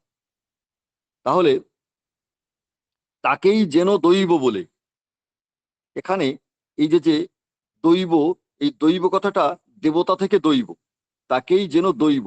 দেবতার দ্বারা যা গঠিত হয়, দেবতার যারা যা নির্ধারিত করে দেওয়া হয়, সেটা দৈব, যেটা আমার নিয়ন্ত্রণের বাইরে। কিন্তু আমি যে কর্ম করেছি, যিনি ফলদাতা, যিনি সমস্ত কিছু নিয়ন্ত্রক, এই জগতের যিনি নিয়ন্ত্রক, তিনি কিন্তু তোমার ওই কর্ম অনুসারে তিনি ফল দেবেন। অতএব সেটাকে তুমি দৈব, দেবতা দ্বারা তুমি যে কর্ম করেছো সেইটার নির্ণয় দেবেন দৈব। দৈব অর্থাৎ দেবতার দ্বারা যা গঠিত হবে সেইটা দৈব। দেবতা, আবার দেবতাকে, দেবতা মানে যিনি দীপ্তমান, যিনি দ্যুতিমান, যিনি সমস্ত সমস্ত কিছুর নিয়ন্ত্রক, তিনি কিন্তু দেবতা। তার দ্বারা যে গঠিত, তার যে নিয়ম, সেই নিয়মের বাইরে কেউ যেতে পারবে না। তিনি কখনো কারোর সঙ্গে কোনো প্রকারে কোনো অন্যায় করেন না। আমরা বলি, যেমন পূর্বজন্মের কথা আমরা অনেক সময় বলি, আমার কি কর্মফল, যার জন্য এত কষ্ট আমি পাচ্ছি, কি জানি আমি প্রভু কি আমাকে দেখেন না, এরকম ধরনের আফসোস আমরা প্রায়ই করে থাকি। প্রভু আমার এত কোনো কষ্ট, আমি এমন বংশে কেন আমার জন্ম হলো, এমন কেন আমার কর্ম, এ সবগুলো পূর্বর্জিত কর্মফল। এখানে যদি একটা তো উদাহরণ দেওয়া যায় খুব ভালো হবে। পরম দয়াল শ্রী ঠাকুর তার লীলায় যখন হেমকবি শ্রী ঠাকুরের আশ্রয় পেলেন, তখন হেমকবি একদিন, যদিও ঘটনাটা অনেক বড়, আমি খুব শর্টে বলছি। হেমকবি একদিন শ্রী ঠাকুরকে প্রশ্ন করছেন, ঠাকুর আমার এত কষ্ট কেন, আমি আমার জীবনের এত রকমের দুঃখ কষ্ট কেন ঠাকুর, আমি এই মদ মদ খাই, আমি মানে আমার চরিত্র খারাপ, এত কিছু কেন ঠাকুর? তো বলছে, ঠাকুর আপনি যদি পূর্বজন্ম বলে কিছু থাকে তাহলে ঠাকুর আপনাকে আমার পূর্বজন্মের কথা বলেন। তখন বারবার করে তাকে প্রেরণা, মানে বারবার করে ঠাকুরকে ব্যতিব্যস্ত, মাঝে মাঝে ঠাকুরকে খুব উৎপাত করেন তিনি, যে না ঠাকুর আমার পূর্বজন্মের কথা বলেন আপনি। ঠাকুর বলছে কি, থাক হেমদা, ও শুনবেন না, থাক ও হেমদা শুনবেন না, দরকার নেই। আপনি তাকে বারবার করে বর্তমান করবার জন্য প্রেরণা দেন। কিন্তু একদিন তিনি নাছোড়বান্দা, তিনি আশ্রম ছেড়ে চলে যাচ্ছেন, তার মানে জামা কাপড় পোশাক পরিচ্ছদ নিয়ে তিনি মানে পোটলা বেঁধে চলে যাচ্ছেন, যে আমি পূর্বজন্মের কথা না জানা পর্যন্ত আমি ক্ষান্ত হব না, আমি যাচ্ছি সেই তিব্বতে চলে যাচ্ছি, যেখানে সেই বড় বড় সন্তরা আছে, তারা আমার পূর্বজন্মের কথা বলতে পারবে। শ্রী ঠাকুর তাকে বললেন, হেমদা ওই বেডিং পত্র এখানে রাখেন, চলেন। তিনি ভিতরে নিয়ে গেলেন, যখন ভিতরে নিয়ে যেয়ে তাকে বললেন পূর্বজন্মের কথা বলবো, এই জন্মের কয়েকটা ঘটনা শোনেন। তখন সেই বলল তার চরিত্রের কথা, কতগুলো ঘটনা তিনি তুলে ধরলেন। অমুক জায়গা বিয়ে বাড়ি যে তুমি কি করছিলে, ওইখানে একটা মা যখন যাচ্ছিল, তার এরকম এরকম কয়েকটা দুটো তিনটে বললেন যখন, তখন হেমদা একেবারে মাথা একেবারে নিখুঁত ভাবে ঠাকুর তা বর্ণনা করলেন। বলে তখন বলছে, না ঠাকুর তাই পূর্বজন্মের কথা শুনবে, পূর্বজন্মের কথা শুনবে? বলে না ঠাকুর। যখন দেখলো যে এই জন্মের কবে সেই সেই কর্মগুলো করেছে তার নিখুঁত ভাবে ঠাকুর বলে দিচ্ছেন, বলে পূর্বজন্মের কথা শুনবে? তখন বলে না ঠাকুর শুনবো না। বলে পূর্বজন্মের যা কর্ম করেছিল তার ফলে তুমি একটা লম্পট হয়ে জন্মগ্রহণ করেছো। ঠাকুর এই কথা বললেন, তুমি একটা লম্পট হয়ে জন্মগ্রহণ করেছো, তাহলে পূর্বজন্ম এখানে আছে। আর সেই পূর্বজন্মের কথা একমাত্র সেই যিনি দৈব অর্থাৎ যিনি দেবতা, তিনি তা জানেন। তাহলে পূর্বার্জিত কর্মফল চরিত্রে যা ব্যক্ত, তাকেই যেন দৈব বলে। আমরা বলি না দৈবযোগে হয়েছে, দৈবযোগে না, আমার কর্ম যা করেছিলাম সেই হিসাবে তিনি নিখুঁত ভাবে আমাকে ফল দিয়েছেন, যাতে তুমি রক্ত, এখানে রক্ত কথাটা আমাদের সাধারণত আমরা রক্ত বলে আমাদের শরীরে যে লাল ধরনের যে তরল পদার্থ তাকে আমরা রক্ত বলি, যাতে তুমি রক্ত, এখানে রক্ত মানে অনুরক্ত, আসক্ত হওয়া, সেই প্রকারে তুমি আসক্ত হও, সেই প্রকার সেই চরিত্র বা সেই চলন তোমাকে কিন্তু আসক্ত করে, তাই দিকে তোমাকে নিয়ে যায়, অনুরক্ত করে, অনুরক্ত বা আসক্ত করে। এই রক্ত কথার অর্থ এখানে আসক্ত। তাকে তাহলে পূর্বর্জিত কর্মফল চরিত্রে যার ব্যক্ত, তাকেই যেন দৈব বলে। হ্যাঁ, যাতে তুমি রক্ত মানে তোমার চলন চরিত্র কেমন, সেটা পূর্বজন্মের তোমার কেমন কর্মফল ছিল সেই অনুসারে একটা বুঝতে পারবে।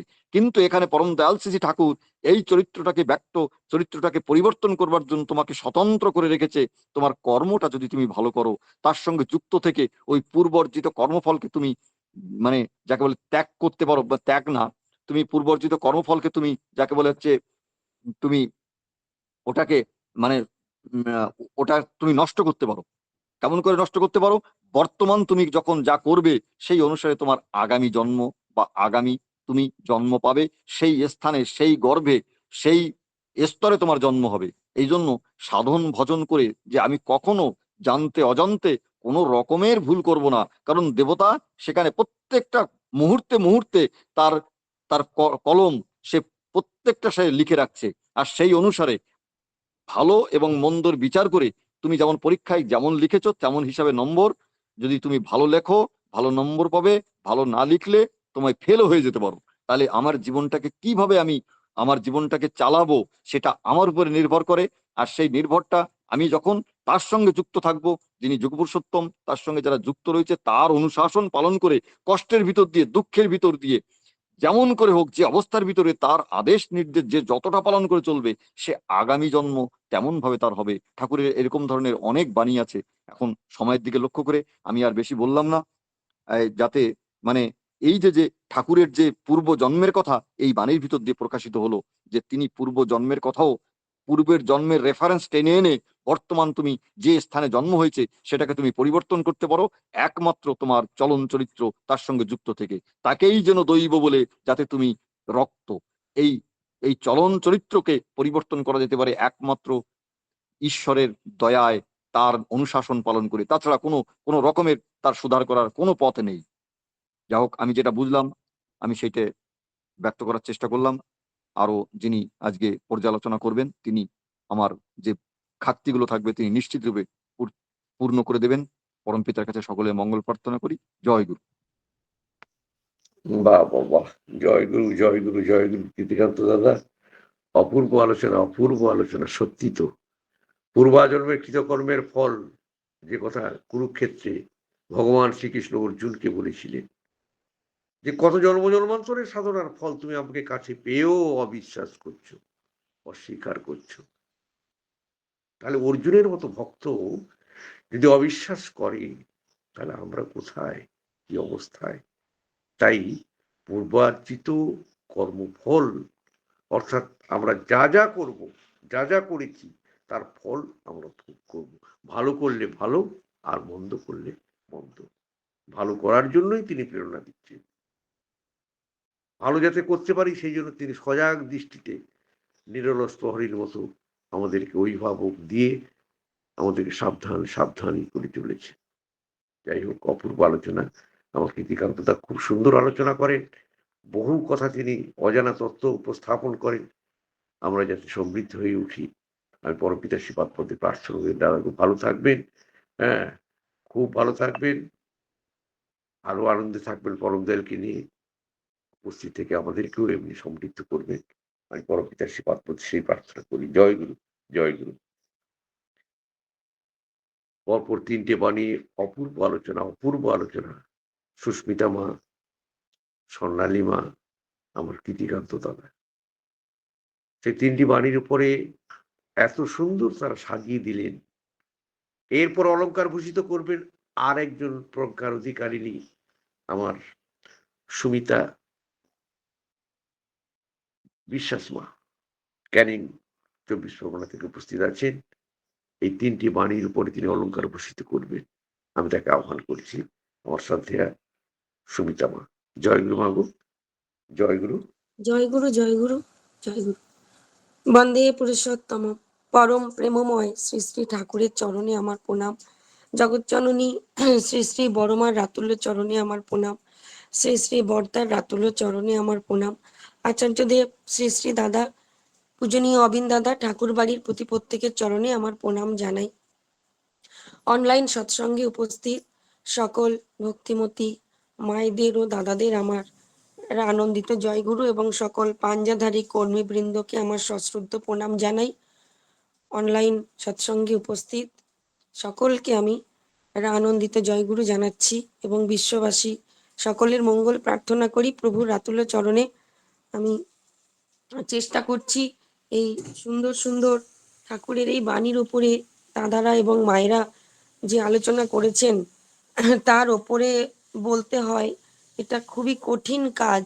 ঠাকুর যেটুকুনি বলাবেন আমি চেষ্টা করছি, আমি ভুল ত্রুটি হলে ক্ষমা করবেন।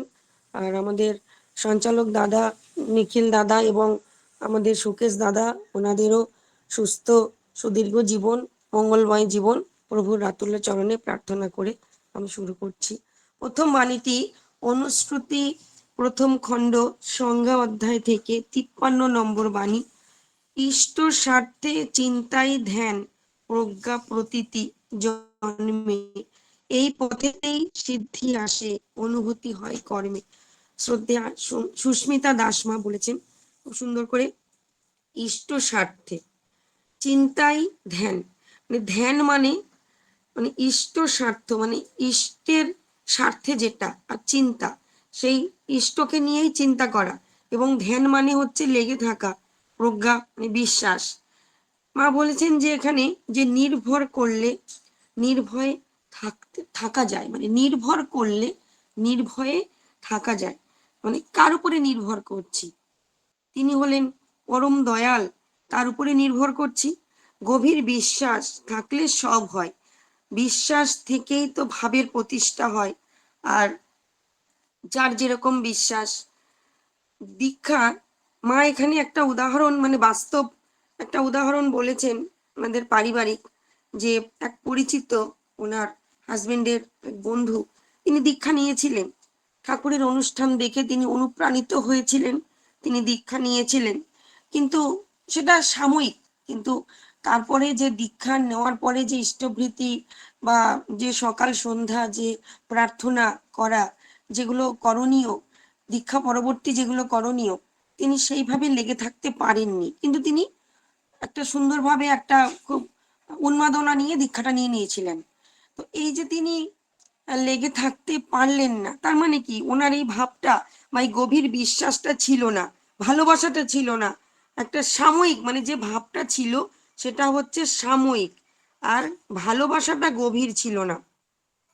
আর একটা ঠাকুরের এই বাণীর মধ্যে রয়েছে যে সিদ্ধি, সিদ্ধি আসে, অনুভূতি হয় কর্মে। তাহলে সিদ্ধি মানে হচ্ছে, সিদ্ধিকাম মানে সফলতা, তাকে নিয়ে চলার পথে এই সমস্তটা হচ্ছে মানে তাকে নিয়ে চলা।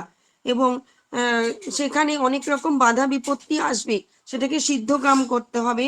আর কর্মবিহীন চিন্তা, মানে যেখানে চিন্তা করছি অথচ কোনো কর্ম নেই, সেখানে কিন্তু সফলতা আসে না। মানে মুখে নাম করো, মানে হাতে করো কাম, মুখে করো নাম। তা আমি শুধু নাম করলাম অথচ আমি কর্ম করলাম না, সেখানেও কিন্তু সফলতা আসবে না। ঠাকুর কর্ম করতে বলেছেন, তিনি নিজে গৃহী সন্ন্যাসী, তিনি কর্ম করেছেন, করে করিয়ে দেখিয়েছেন। শুধু বাণী দিয়ে গেছেন এমনটা নয়, তিনি সংসারের যত যন্ত্রণা, যত জটিলতা তার মধ্যে দিয়ে গেছেন। নররূপী নারায়ণ, তাকে দেখেছি আমরা।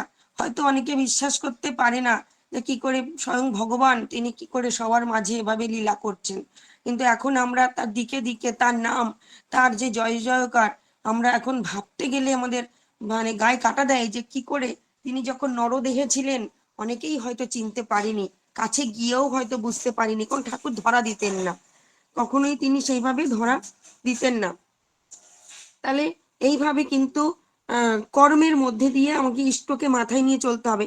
আর ইষ্ট চিন্তা শুধু বললে হবে না, কর্ম বলতে এখানে মা ঠাকুরের একটা বাণী দিয়েছেন যে you are for the lord and not for others, you are for the lord and so for others.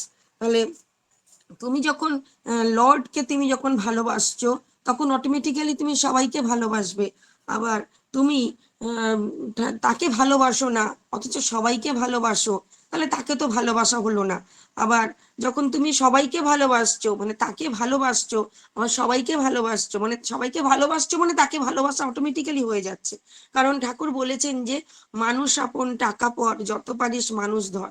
তো যত মানুষকে আমরা ধরবো, ভালোবাসবো, ভালো সেই খুশিটা কিন্তু তিনি হবেন, সেই ভালোবাসার সেইটা ফলটা সেটা কিন্তু তিনি পাচ্ছেন। তাহলে এইভাবে কিন্তু আমরা তার কথা মেনে, তাকে তার চিন্তা, মানে সংসারে যত কাজ থাক, আনুষঙ্গিক পারিপার্শ্বিক যাই থাকুক না কেন, আমার যেন ইষ্ট চিন্তা, ইষ্ট ভাবনাটা, ইষ্ট স্বার্থটা যেন আমার সবসময় থাকে, যে আমি কি করছি আলটিমেটলি, সেখানে কি ইষ্টকে প্রতিষ্ঠা করার কোনো ভাব আছে, নাকি শুধু আমি মানে কাজই করে যাচ্ছি, মানে সেই কাজের কোনো তার মধ্যে কোনো ইষ্ট নেই। এখানে একটা উদাহরণ তো দিতেই হয় যে প্রভু রামচন্দ্র যখন মানে হনুমানজিকে একটা মালা দিয়েছিলেন, সেই মালাটা যখন হনুমানজি মানে রামচন্দ্রকে খুঁজছেন, ওই মালার মধ্যে কোথাও রাম নাম নেই, মানে এই মালায় কি আছে, কোথাও নেই নাম, রাম নাম ছিঁড়ে ছিঁড়ে ছিঁড়ে ছিঁড়ে, মানে কোথাও রাম নাম নেই। তখন তিনি বুক চিরে দেখিয়েছিলেন যে আমার মানে প্রভু কোথায় আছেন, আমার অন্তরে আছেন, মানে এতটাই তার প্রভু ভক্তি, আমার প্রভু আমার অন্তরে আছেন। তাহলে যে কাজের মধ্যে ইষ্ট নেই, যে কথার মধ্যে ইষ্ট নেই, যে ভাবনার মধ্যে ইষ্ট নেই, সেটা কিসের কথা, কিসের ভাবনা, কি কাজ সেটা, কত কাজ তো অকাজ, তো অকাজেরই সমান। কারণ এগুলো কোনো কিছুই কিন্তু আমার থলিতে জমা হচ্ছে না। যেটা হচ্ছে দিনের শেষে সেটা হচ্ছে ইষ্টের জন্য আমি কতটুকু করলাম। সেইভাবে আর আরেকটা ডিফল্টার লিস্টের একটা উদাহরণ দিয়েছেন, যে এরকম ইষ্টভীতি করতে করতে এক মা তার জামাই তারা বিচ্যুত হয়ে গেছিলেন।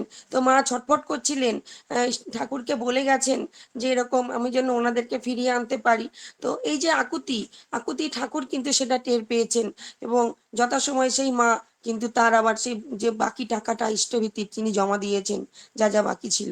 তো এইভাবে কিন্তু এই আমাদের মানে শুধু দীক্ষার সংখ্যা বাড়ালে হবে না। দাদা বলছেন যে যে কজন দীক্ষা নিচ্ছেন তারা ঠিকমতো ইষ্টভীতি করছেন কিনা, তারা ঠিকঠাক ঠাকুরের সঙ্গে লেগে আছেন কিনা, সেইটা মানে শুধু আমরা কোয়ান্টিটির দিকে না গিয়ে যেন আমরা কোয়ালিটির দিকে দেখি। মানে যদি দুটো দীক্ষাও হয়, অন্তত সেই দুটো দীক্ষা যেন ঠিকঠাক ঠাকুরের চরণে যেন আসে, তারা দেখতে হবে। আর শুধু সংখ্যার পরে সংখ্যা বাড়িয়ে গেলাম, 100 দিনের যে দীক্ষার যে কাজ, তো ঠাকুরের কাজ এখন সেই শুধু কাজের দিকে এগিয়ে গেলাম, কিন্তু সেখানে সার্থকতা বা সফলতার দিকে এগোলাম না। তো মা এখানে আরো একটা বলেছেন যে আমরা সাধারণ মানুষ কি করে ঠাকুরের কাজ করব। যখন কোথাও অনুষ্ঠান হচ্ছে ভান্ডারা, সেখানে সবজি কাটবো, তাহলে আমরা যারা সাধারণ, যারা কোনো কমিটির মধ্যে নেই, যারা আমরা ঋত্বিক নই, তারা কি করে, সাধারণ যারা একেবারে সাধারণ, কি করে তারা ঠাকুরের কাজ করব। ঠাকুরের কাজ এইভাবে করব আমরা, এই যে মানুষকে ধরবো, ঠাকুরের কথা বলবো, এটাও তো ঠাকুরের কাজ। এইভাবে যাজন করতে করতে, ঠাকুরের কথা বলতে বলতে একদিন না একদিন তার সময় হবে, তিনি প্রভুর চরণে, প্রভু তাকে নিয়ে আসবেন। এইভাবে মা বলেছেন খুব সুন্দর, মানে ইষ্ট স্বার্থটাই যেন আমাদের জীবনকে যেন আমাদের সবকিছুর মধ্যে সেই অনুভূতিকে যেন আমাদের কর্মে, মানে আমার ইষ্ট ভাবনাটাই যেন আমার কর্মের মধ্যে আমি ফুটিয়ে তুলতে পারি। ইষ্টকে সর্বোপরি একজনই, তিনি হলেন দয়াল, তাকে যেন আমি সবকিছুতে সবার উপরে রাখতে পারি, স্থান দিতে পারি। মা খুব ভালো থাকবেন, সুন্দর বলেছেন মা, এভাবে উপস্থিত থাকবেন। মায়ের সর্বাঙ্গীন মঙ্গল প্রভু রাতুল চরণে প্রার্থনা করি। পরবর্তী বাণী 54 নম্বর বাণী, অনুশ্রুতি প্রথম খণ্ড থেকে সংজ্ঞা অধ্যায় 54 নম্বর বাণী। দুকুল দোলা মনটি থেকে প্রশ্ন শূন্য হয় যখন, বিশ্বাস বলে তাকেই জানিস অচ্যুত মন হয় তখন। শ্রদ্ধেয়া স্বর্ণালী বিশ্বাস মা বলেছেন যে প্রথমেই উনি ঠাকুরের বাণী দিয়েছেন যে প্রশ্ন আমার অস্ত্রজাক রহুক যুক্তি সরে, তোমার ব্রত করব পালন মরণ স্তব্ধ করে। প্রশ্ন, সন্দেহ, অবিশ্বাস এগুলোকে আমার কিন্তু দূরে রাখতে হবে। যখন আমি ইষ্টকে ধরবো, যখন আমি যুগ পুরুষোত্তমকে সদ্গুরুকে ধরবো, তখন কিন্তু আমাকে সৎভাবে মনে দৃঢ় বিশ্বাস নিষ্ঠা নিয়ে কিন্তু আমাকে এগিয়ে আসতে হবে। ওই শ্যাম রাখি না কুল রাখি, মা সুন্দর বলেছেন, শ্যাম রাখি না কুল রাখি হবে না, কিন্তু কোনো দিকই হবে না। না ইষ্ট কেন্দ্রিক জীবন, নাকি ইষ্টবিহীন জীবন, না সে পুরোপুরি ঠাকুরের দিকে আসতে পারছে, না আবার ইষ্টবিহীন মানে দীক্ষা পূর্ববর্তী জীবন যেরকম ছন্ন ছাড়া ছিল, বৃত্তি প্রবৃত্তির টানে ছুটেছিল, যখন যেটা ইচ্ছা করছে, তার কোনো ইয়ত্তা নেই, সেই রকম মানে হচ্ছে না। তাহলে কি করতে হবে আমাকে? আমাকে ঠাকুরকে যখন আমি মন প্রাণ দিয়ে যখন আমি দীক্ষা নেব, ঠাকুরকে ধরবো, তাহলে কিন্তু সেই গভীর বিশ্বাস নিষ্ঠা নিয়ে কিন্তু আমাকে সেই জ্ঞান নিয়ে ঠাকুরকে ধরতে হবে। জ্ঞানের প্রগাঢ়তা আসে, মানে বিশ্বাস থেকেই তো সমস্ত প্রগাঢ়তা তৈরি হবে। দোলাচল নিয়ে আমরা আমরা কিন্তু বৃত্তি প্রবৃত্তি নিয়েই জন্মাচ্ছি, মানে আমাদের মধ্যে যে ষড়রিপু সেটা নিয়েই আমরা কিন্তু জন্ম নিচ্ছি। এইবার এই ষড়রিপুকে আমরা কি করে দমিত করব, তার জন্যই তো আমার ইষ্টকে দরকার। আমি ইষ্ট নাম জপ, দীক্ষা গ্রহণ, সৎ সঙ্গে যেতে হবে, সৎ নাম মনন করতে হবে, আর সদ্গুরু দীক্ষা নিতে হবে, সৎনাম মনন করতে হবে, সৎসঙ্গের আশ্রয় নিতে হবে, তবে কিন্তু আমাকে আর উন্নয়নের জন্য ভাবতে হবে না। তাহলে আমি যখন মানে আমার আদর্শ থেকে যদি বিচ্যুত হয়ে যাই, মানে যে নিষ্ঠা মানুষকে তার আদর্শকে বিচ্যুত করে না, সেই নিষ্ঠার মানে যে নিষ্ঠা মানুষকে তার আদর্শ থেকে বিচ্যুত করে না, বৃত্তিহীন হয়, সেটা হচ্ছে বৃত্তিহীন। আর নিষ্ঠার অভাব হলে কিন্তু ভক্তি আসতে পারে না। গভীর বিশ্বাসেই কিন্তু সব হতে পারে। তিনি মা এখানে একটা মাতাল হাতির কথা বলেছেন, যে মাতাল হাতি কিন্তু সবকিছু ভেঙে চলতে থাকে, কারণ তার মধ্যে সেই মাতলামিটা কিন্তু প্রকাশ পায়, মানে কোনো কিছুর দিকে তাকায় না, মানে সবকিছু ভেঙে সামনে যা কিছু পড়ছে ভেঙে দিয়ে চলে যাচ্ছে। তো তেমনি যখন কোনো মানুষের মধ্যে ইষ্ট অনুরাগ জন্মাবে, তখন কিন্তু তার কোনো বৃত্তি প্রবৃত্তি বা কোনো কথা, কুসংস্কার বা কেউ কিছু বলছে ইষ্ট বিরোধী কথা, এই সমস্ত কানাঘুষোতে সে তখন কোনো কিছুতে তার কোনো পাত্তা দেবে না। তখন সেই ইষ্ট অনুরাগকে প্রতিষ্ঠা করার জন্য স্রোতের দিকে চলে যাবে। মানে যেমন ডালিম, সত্যানুসরণ মহাগ্রন্থে আছে, যেমন ডালিম পাকলে ফেটে যায়, তাকে মানে মানে অটোমেটিক্যালি ডালিম যখন পাকবে তখন গাছেতেই ফেটে যাবে। তেমনি যখন কোনো মানুষের মধ্যে ঠাকুরত্ব জেগে উঠবে তখন কিন্তু সেটা ফুটে বেরোবে, তার প্রকাশ পাবে। মানে তাকে জোর করে বলাতে হবে না তুমি বলো, মানে সে না বলে থাকতে পারবে না, ভেতরে ছটফট করবে। যেমন এখানে আরেকটা উদাহরণ আছে সুন্দর, মানে মা বলছেন যে স্রোতের উল্টো দিকে যখন কেউ সাঁতার কাটে তখন প্রচুর কষ্ট হয়, এগোতেই পারে না। আবার যখন স্রোতের দিকে কেউ সাঁতরে যাচ্ছে অল্প চেষ্টাতেই কিন্তু সে দুর্দান্ত সাঁতার কাটছে, মানে স্রোতটাই কিন্তু তাকে সাহায্য করছে। তেমনি যখন কোনো মানুষ ইষ্টকে প্রতিষ্ঠা করে ইষ্ট নিয়ে চলবে তখন কিন্তু তার জীবনের সমস্ত দোদুল্যমানতা, তার যত বৃত্তি প্রবৃত্তি, তার যত সংশয়, তার যত কিছু দুশ্চিন্তা, হতাশা, অনিশ্চয়তা, এই সব কিছু কোথায় ছিটকে বেরিয়ে যাবে। মনের রোগ, ডিপ্রেশন, যা কিছু সব চলে যাবে। কারণ তার মধ্যে ইষ্টকে তিনি প্রতিষ্ঠা করেছেন, ইষ্টের ভাব এসে গেছে, ইষ্টের প্রতি টান এসে গেছে, যত কমপ্লেক্সিটি আছে সব দূরে চলে গেছে। তিনি এখন মানে চরিত্রের তার যে মানে চরিত্র বিরোধী কোনো কিছু আর করতে পারবে না। সে সুন্দরভাবে সুন্দর চিন্তা করবে এবং তার নামে, ইষ্টের নামেই তিনি ভাবিত হচ্ছেন। ইষ্ট চিন্তা মানে এক নাম নামই অভেদ, মানে একানুবর্তিতা তার মধ্যে চলে এসেছে, একমুখীনতা তার মধ্যে চলে এসেছে। মানে ইষ্টকে তিনি প্রতিষ্ঠা করেছেন, দোদুল্যমানতা, দোলাচল, দুনৌকই পা, এইসব কোনো কিছু আর কিন্তু নেই। তার বিশ্বাস এখন গভীর বিশ্বাস, অটল বিশ্বাসে তিনি ধাবিত হয়েছেন। তিনি সবকিছুকে সঁপে দিয়েছেন কার চরণে? প্রভুর রাতুল চরণে। তিনি হলেন সদ্গুরু, তিনি দয়াল, তিনি যুগ পুরুষোত্তম, তার চরণে সব সঁপেছি। আমার আর ভাবনা কিসের? আমি তাকে পেয়েছি জীবনে, আমার মালিক, আমার জীবন রথের সারথি তিনি। আমার আর কোনো ভাবনা নেই, আমার আর কোনো চিন্তা নেই, চালাবেন তিনি, আমি শুধু তাকেই। ভাবছো বসে চলবে কিসে? ভাববার তুমি কে? ভাববার যিনি ভাবছেন তিনি, তুমি ভাবো তাকে। আমি যেন শুধু তাকেই ভেবে যেতে পারি, এইভাবে আমার জীবনটাকে যেন আমি তার চরণে সঁপে দিতে পারি। খুব সুন্দর বাণী, সুন্দর। এইভাবে যেন আমরা ঠাকুরকে নিয়ে চলতে পারি, সবকিছুর মধ্যে তাকে প্রতিষ্ঠা করতে পারি, ঠাকুরের হাতেই যেন সবকিছু দিতে পারি। মায়ের সুন্দর আলোচনা, মায়ের সর্বাঙ্গীন মঙ্গল, সুস্থ জীবন প্রভুর রাতুল চরণে প্রার্থনা করি। খুব ভালো থাকবেন মা। পরবর্তী লাস্ট যে বাণী সেটা হচ্ছে 55 নম্বর বাণী। পূর্বার্জিত কর্মফল চরিত্রে যা ব্যক্ত, তাকেই যেন দৈব বলে যাতে তুমি রক্ত। এই বাণীটি আলোচনা করেছেন শ্রদ্ধেয় কৃতিকান্ত মণ্ডল দাদা। অপূর্ব অপূর্ব সুন্দর একটা বাণী, খুব সুন্দর আলোচনা করেছেন দাদা। পূর্বার্জিত মানে পূর্বে যেটা অর্জিত সেটা তো আমরা কেউ জানি না। আমাদের এই জীবন যে চালিত হচ্ছে, দুঃখ কষ্ট যন্ত্রণা থাকে আমাদের জীবনে, আমরা তখন হাহাকার করি, ঠাকুর এত কেন কষ্ট পাচ্ছি। আসলে আমরা তো সব নিয়েই এসেছি না। এবার যে যতটা ভালো নিয়ে এসেছি কষ্ট কম হবে, আর যা নিয়ে এসেছি কেউ দেখতে পাচ্ছি না, কিন্তু যখন ভুগছি তখন বলছি আর কি যে কেন এরকম হচ্ছে। তার জন্যই তো আমার কি দরকার? আমার ঠাকুরকে দরকার। তাহলে আগে আগে থেকে মানে যেটা কিনা আমি আগে সঞ্চয় করে রেখেছি পূর্ব জন্মে, সেটা নিয়েই তো আমি এসেছি। আর এ জন্মে আমি কি করছি? আমি শরীর মন মস্তিষ্ক দিয়ে আমি যে কর্ম সম্পন্ন করছি, উপার্জন করছি, সেই অর্থ উপার্জন হোক, জায়গা বাড়ি, আমাদের যাই আমরা উপার্জন করে থাকি, সেটা তো এই শরীর মন মস্তিষ্ক ব্রেন দিয়ে আমরা করছি। আমরা কিছু রেখে যাই, আমরা সঞ্চয় করি। তেমনিও আমরা কিন্তু আগের জন্মেও কিছু সঞ্চয় করেছিলাম, জানি না সেটা সু না কু, সেটাই কিন্তু এই জন্মে প্রতিফলিত হবে। দাদা এখানে বলেছেন যে যে যদি কোনো মানুষ শয়তান দ্বারা পরিচালিত হয়, মানে তার ভাব, তার বিশ্বাস, তার চলা, তার নীতি নিয়ম, তার আদর্শ, তাহলে কিন্তু সেই মানুষটার মধ্যে কুটাই প্রতিফলিত হবে, কারণ শয়তান সে ভালো হতে পারে না, সে শয়তান, তাই তাকে শয়তান বলা হচ্ছে। তেমনি যদি কোনো মানুষ সৎসঙ্গের আশ্রয় নেয় এবং সদ্গুরুর দীক্ষা নেয় এবং সমস্ত সৎ কর্মের মধ্যে থাকে, তাহলে তার মধ্যে কিন্তু সেটাই ফুটে উঠবে, সব কি চারিদিকে সৎ সুন্দর প্রতিফলিত হচ্ছে। Beauty is truth, truth beauty, সত্যম শিবম সুন্দরম, খুব সুন্দরভাবে কিন্তু ফুটে উঠবে।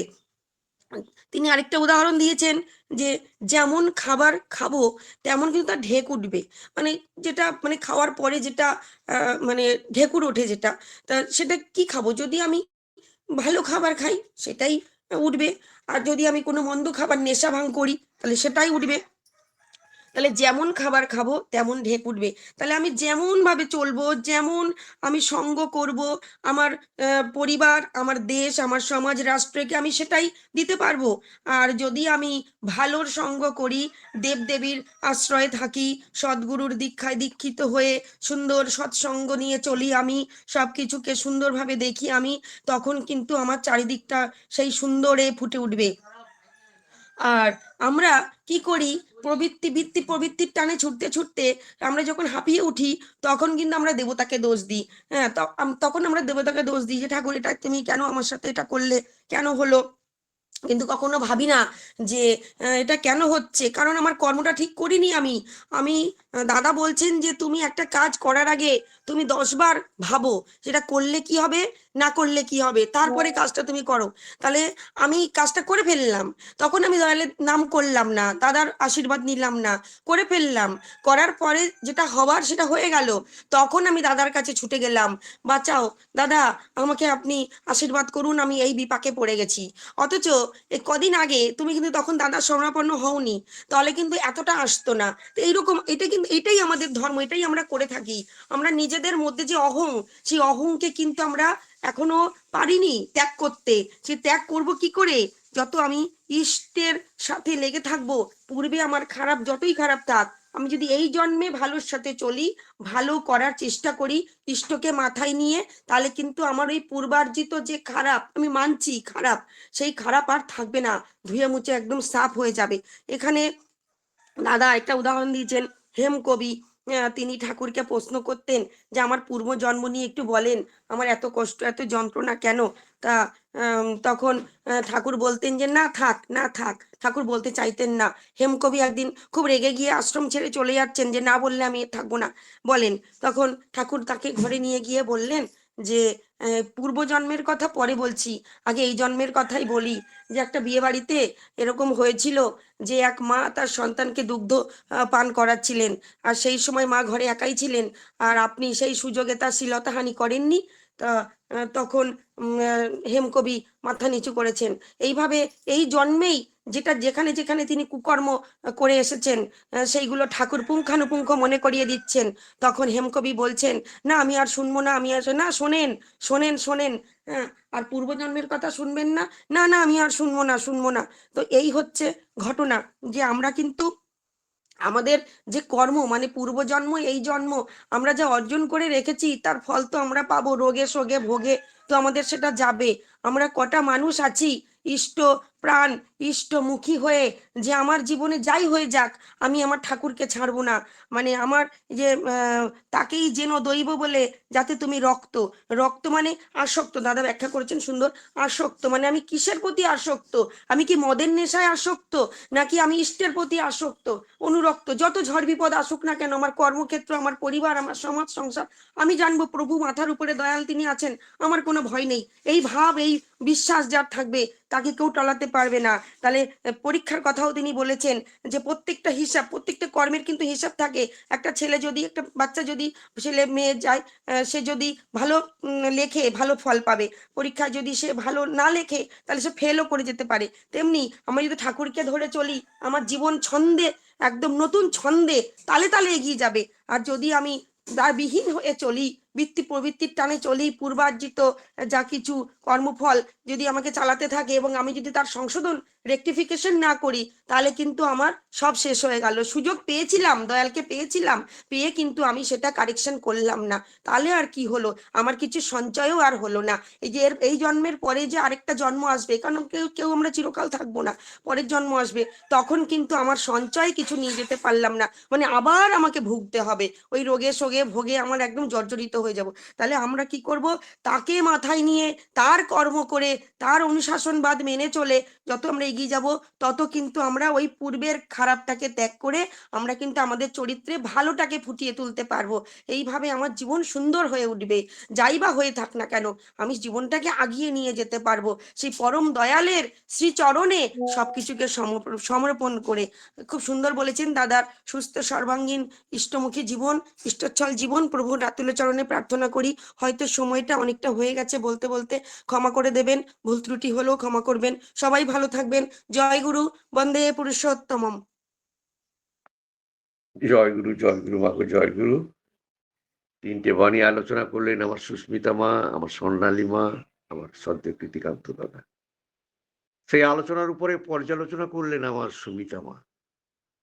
কারণ আলোচনার পরে যে পর্যালোচনা, তার জন্য একটু ডিগ্রিটা বেশি দরকার, প্রজ্ঞাটা বেশি দরকার।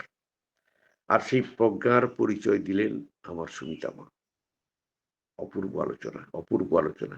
আর কর্মীর কথা বলছেন, শ্রী শ্রী ঠাকুর তো নিজের মুখেই বললেন যে যেদিন একটা মানুষ সৎ নামে দীক্ষিত হচ্ছে, সৎ নাম গ্রহণ করছে, সেই দিন থেকে সে কর্মী। তা ঋত্বিকদের আমি আলাদা একটা শক্তি দিয়েছি, তারা আলাদা একটা প্রজ্ঞার অধিকারী, দীক্ষা দেওয়ার অধিকার তাদেরকে দিয়েছি। না হলে অলিখিত যাজকের পাঞ্জা কিন্তু আমি সবাইকে দিলাম তখন, যখন সে এই সৎ নামে দীক্ষিত হলো। তাই সবাই করবে। যাই হোক, অপূর্ব আলোচনা, অপূর্ব আলোচনা, অপূর্ব পর্যালোচনা, সত্যি আমার ভাষা নিয়ে বলার মতো। আমি শুধু পরমপিতার সেবাত প্রতি একান্তভাবে প্রার্থনা করি আমার দাদাটা মায়েরা প্রত্যেকে সুস্থ থাকুন, আর উপস্থিত থেকে এই বেদমূলটাকে এমনি করে আরো আরো সমৃদ্ধ করে তুলুন, এই আবেদন আমি সবার কাছে রাখছি। জয় গুরু, জয় গুরু। এবার আমরা শেষের দিকে, এবার ধ্বনি প্রতিধ্বনি, ধ্বনি দেবেন আমার দিবাস দাদা, আর প্রতিধ্বনি দেবেন আমার দীপামা বনগা থেকে। জয় দিবাস, গুরু। জয় গুরু, জয় জয় জয় গুরু, জয় গুরু। বন্দে পুরুষোত্তমম, বন্দে পুরুষোত্তমম, বন্দে পুরুষোত্তমম, বন্দে পুরুষোত্তমম, বন্দে পুরুষোত্তমম। বন্দে পুরুষোত্তমম। পরম প্রেমময় শ্রী শ্রী ঠাকুর অনুকূল চন্দ্র জি কি জয় পরম প্রেমময় শ্রী শ্রী ঠাকুর অনুকূল চন্দ্র জি কি জয় পরম প্রেমময় শ্রী শ্রী ঠাকুর অনুকূল চন্দ্র জি কি জয় পরমারাধ্যা জগৎ জননী শ্রী শ্রী বড়মা কি জয় পরমারাধ্যা জগৎ জননী শ্রী শ্রী বড়মা কি জয় পরমারাধ্যা জগৎ জননী শ্রী শ্রী বড়মা কি জয় পরম পূজ্যপাদ শ্রী শ্রী বরদা কি জয় পরম পূজ্যপাদ শ্রী শ্রী বরদা কি জয় পরম পূজ্যপাদ শ্রী শ্রী বরদা কি জয় পরম পূজ্যপাদ শ্রী শ্রী আচার্য দেব কি জয় পরম পূজ্যপাদ শ্রী শ্রী আচার্য দেব কি জয় পরম পূজ্যপাদ শ্রী শ্রী আচার্য দেব কি জয় সৎ সঙ্গ কি জয় সৎ সঙ্গ কি জয় সৎ সঙ্গ কি জয় বন্দে পুরুষোত্তমম, বন্দে পুরুষোত্তমম, বন্দে আর্য পিতৃন, বন্দে আর্য পিতৃ, বন্দে মাতৃবর্গান, বন্দে মাতৃবর্গান, বন্দে অহং কৃষ্টি বন্দে দৈবতাং, অহং কৃষ্টি দৈবতান, বন্দে পুরুষোত্তমম। বন্দে পুরুষোত্তমম। পরম প্রেমময় শ্রী শ্রী ঠাকুর অনুকূল চন্দ্র জি কি জয় জয় জয় গুরু গুরু দাদা দাদা, সকল সকলকে জয় জয়। গুরু। দিবাস দাদার ধ্বনি, আমার দীপা মায়ের প্রতিধ্বনির মধ্য দিয়ে আজকে সৎসঙ্গের আপাতত বিরাম দিলাম। আর আজকের যে অপূর্ব আলোচনা পর্যালোচনা মূল্যায়ন করার ক্ষমতা আছে আমার সঞ্চয় স্বর্ণালী মায়ের, তিনি আলোচনা করবেন, মূল্যায়ন করবেন। আসুন এবারে আমরা পরম প্রিয়ময় শ্রী ঠাকুর পরমারাধ্য জগৎজননী শ্রী শ্রী বড়মা, পরম পূজ্যপাদ শ্রী শ্রী বর্দা, পরম পূজ্যপাদ শ্রী শ্রী আচার্য দেব, প্রতিপদ থেকে শ্রী রাতুল চরণে আভূমিলুণ্ঠিত প্রণাম নিবেদন করি। তারপরে জয়গুরু বিনিময়, আর তারপরেই আমার সন্ধ্যা স্বর্ণালী মা আছেন আজকের এই মিষ্টি মধুর পরিবেশের মূল্যায়ন করবে। আসুন প্রণাম নিবেদন করি।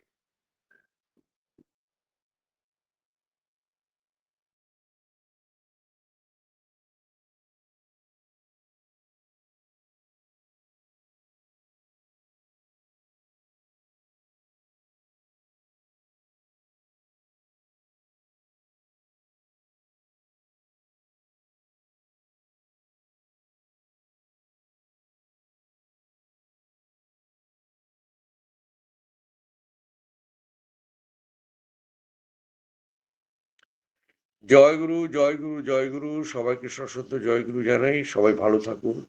জয় গুরু, সবাইকে আনন্দ জয় গুরু, শ্রদ্ধেয় দাদা জয় গুরু, সবাইকে জয় গুরু, জয় গুরু। জয় গুরু জয়। জয় গুরু। নিখিলদা জয় গুরু, নমিত বললেন জয় গুরু, সবাই জয় জয় জয় গুরু। জয় গুরু, জয় জয় গুরু, জয় গুরু মা জয়। আমি স্বর্ণালিমাকে আহ্বান করছি। শ্রদ্ধেয় স্বর্ণালিমা। জয় গুরু, জয় গুরু, সবাইকে জয় গুরু। সবাইকে জয় গুরু। জয় গুরু, জয় গুরু। দাদা মাকে জয় গুরু, জয় গুরু। জয় গুরু সুব্রহ্মা, জয় গুরু। জয় গুরু দাদা। জয় গুরু মা, জয় গুরু। স্বর্ণালিমা, জয় গুরু। জয় গুরু দাদা, জয় গুরু। সকলকে আনন্দিত জয় গুরু। বিশ্বকবির বাণী। আমরা আজকে যে মধুর সভা উপস্থিত হয়েছে, সৎসঙ্গ সভা, আর যে মধুরতায় আমরা ভরেছি আমাদের মন, কাকে ধরে? সেই মধুরতম যিনি, তাকে ধরে। তাই তোমারই মধুর রূপে ভরেছ ভুবন, মুগ্ধ নয়ন মম পুলকিত মোহিত মন, তরুণ অরুণ নবীন ভাতি, পূর্ণিমা প্রসন্ন রাতি, রূপ রাশি বিকশিত তনু কুসুম বন, তোমা পানে চাহি সকলে সুন্দর, রূপ হেরি আকুল অন্তর, তোমারে হেরিয়া ফিরে নিরন্তর তোমার প্রেম চাহি, উঠে সঙ্গীত তোমার পানে, গগন পূর্ণ প্রেম গানে, তোমারও চরণ করেছে বরণ নিখিল জন, তোমারই মধুর রূপে ভরেছে ভুবন। মধুর তুমি, তোমার শেষ নাহি যে। বিশ্বকবি রবীন্দ্রনাথ ঠাকুরের বাণী দিয়ে শুরু করি। ধালতিতা উপযোজনা কেন্দ্রের পক্ষ থেকে প্রত্যেককে জানাই আন্তরিক সশ্রদ্ধ আনন্দিত জয় গুরু, প্রীতি, শুভেচ্ছা, অভিনন্দন, শ্রদ্ধা, সম্মান ও ভালোবাসা। প্রতি সোমবারের ন্যায় আজকেও অপূর্ব একটা সৎসঙ্গ আমরা আস্বাদন করলাম। আমাদের মন প্রাণ সব পরিতৃপ্ত হয়ে উঠল। তাই সকলের মন সেই তব পানে ধায়, তার পানে ধাইল। এতক্ষণ ধরে যে সভা রচিত হলো, বরেণ্য সঞ্চালক দাদা শ্রদ্ধেয় নিখিল রঞ্জন প্রামাণিক, তার ইষ্টচ্ছল মঙ্গলময় জীবনে প্রার্থনা রাখি প্রভুর রাতুল আয়োজন, অপূর্ব পরিচালনা সঞ্চালনা প্রত্যেককে মোহিত করে রেখেছে। জয় গুরু দাদা, ভালো থাকবেন।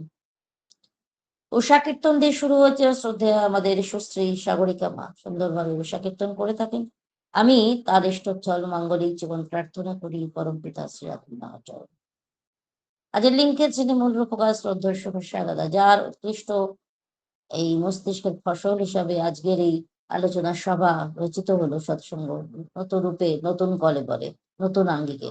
তার জন্য রইল অনেক অনেক সার্বিক মঙ্গলময় জীবনের প্রার্থনা প্রভুর রাতুল রাঙার চরণে। আজকে যেহেতু বাণী পাঠ এবং পর্যালোচনার মধ্যে দিয়ে সৎসঙ্গ,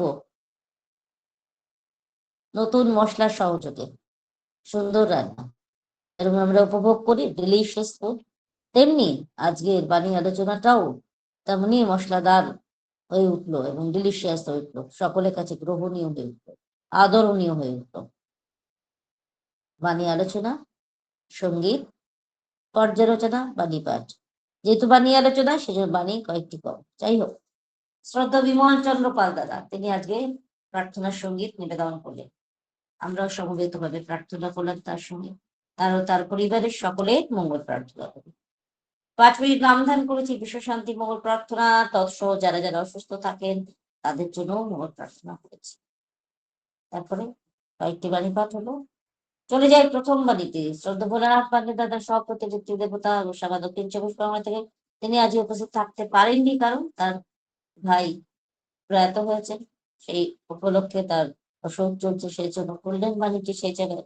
দেগঙ্গা বারাসাত থেকে শ্রদ্ধেয়া সুস্মিতা দাস খুব সুন্দরভাবে, আমি বিশদে যাবো না, খুব সুন্দরভাবে তিনি বাণী আলোচনা করেছেন উদাহরণ দিয়ে।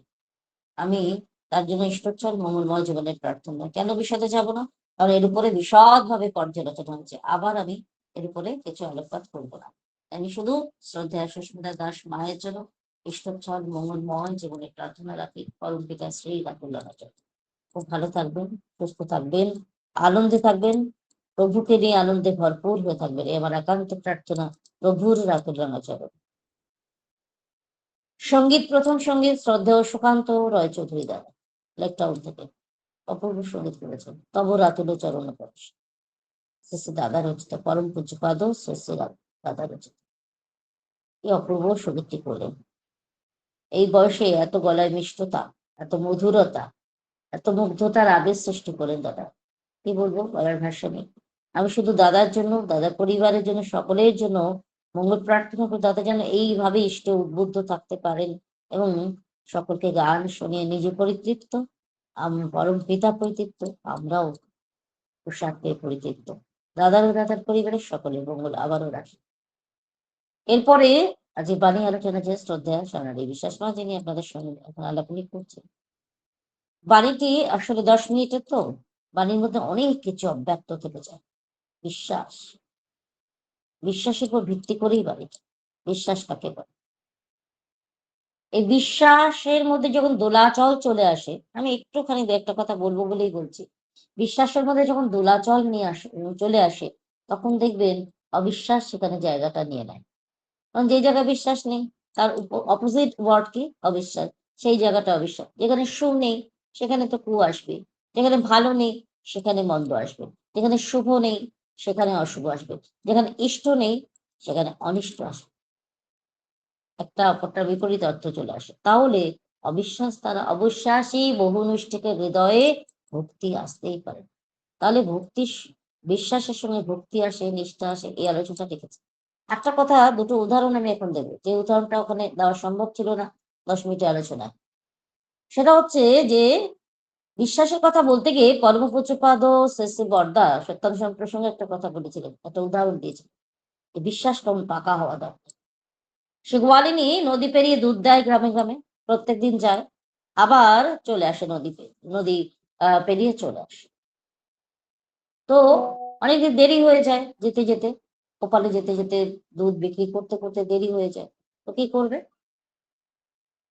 তার বিশ্বাসটা, এই ঈশ্বরের প্রতি তার বিশ্বাস এতটা প্রখর, এতটা গভীর, এতটা গূঢ়, যে সে প্রতিদিন নদী পেরিয়ে যায়, আবার নদী পেরিয়ে। তাহলে কি করে সম্ভব? সবার মনে প্রশ্ন। শেষে বর্দাও এই কথাটা বলেছে, গোয়ালিনী কিভাবে নদী পেরিয়ে যায়? নদী, তার মধ্যে নৌকো নেই, কোনো রকমের নৌকার সাহায্য দিচ্ছে না, কিচ্ছু না, নদীকে সাঁতারও দিচ্ছে না, হেঁটে পায়ে হেঁটে চলে যাচ্ছে, নদী পেরিয়ে চলে যাচ্ছে, ওপারে দুধ বিক্রি করে আবার পায়ে হেঁটেই নদী পেরিয়ে এপারে চলে আসছে। কি করে সম্ভব? বর্দার কাছে বর্দা বলেছে, ওই বিশ্বাস, অকাট্য বিশ্বাস, তার মনে যে ইষ্ট চিন্তায় সে বিভোর, যতই দুধ বিক্রি করুক, যাই করুক, তার ইষ্ট ধান্দায় সে প্রচুর। তাই নদী দিয়ে সে হেঁটে চলে যাচ্ছে, আবার পারে দুধ বিক্রি করে আবার হেঁটে নদী পেরিয়ে এবারে চলে আসছে। তার মানে কতটা প্রগাঢ় বিশ্বাস থাকলে এটা সম্ভব। আরেকটি উদাহরণ ছোট্ট করে বলি। একটি ছোট্ট বাচ্চা, তার নাম ধ্রুব, সবাই জানেন। ধ্রুব, তার মাস্টারমশাই মা মারা গেছে, তো সেখানে সবাই ছাত্রদের বলছে তোমরা কে কার কোন দায়িত্ব নেবে। আর একটা ব্যাপার, যে সে জঙ্গল পেরিয়ে মাস্টারমশাই সেই মায়ের শ্রাদ্ধে সে উপনীত হবে। সে একটা ভার নিয়েছিল, দায়িত্ব নিয়েছিল, সে দই দিয়েছিল। আচ্ছা, মা বলেছিল যে ওই গভীর জঙ্গলে, মা আমি কি করে যাব? ওই গভীর জঙ্গলে আমাদের অনেক বাঘ ভালু থাকে, কি করে, আমি কত খেয়ে নেবে। মা বললেন, ওখানে যে তোমার এক দাদা আছে, তার নাম মধুসূদন, তাকে ডেকো, তিনি তোমায় জঙ্গল পার করে।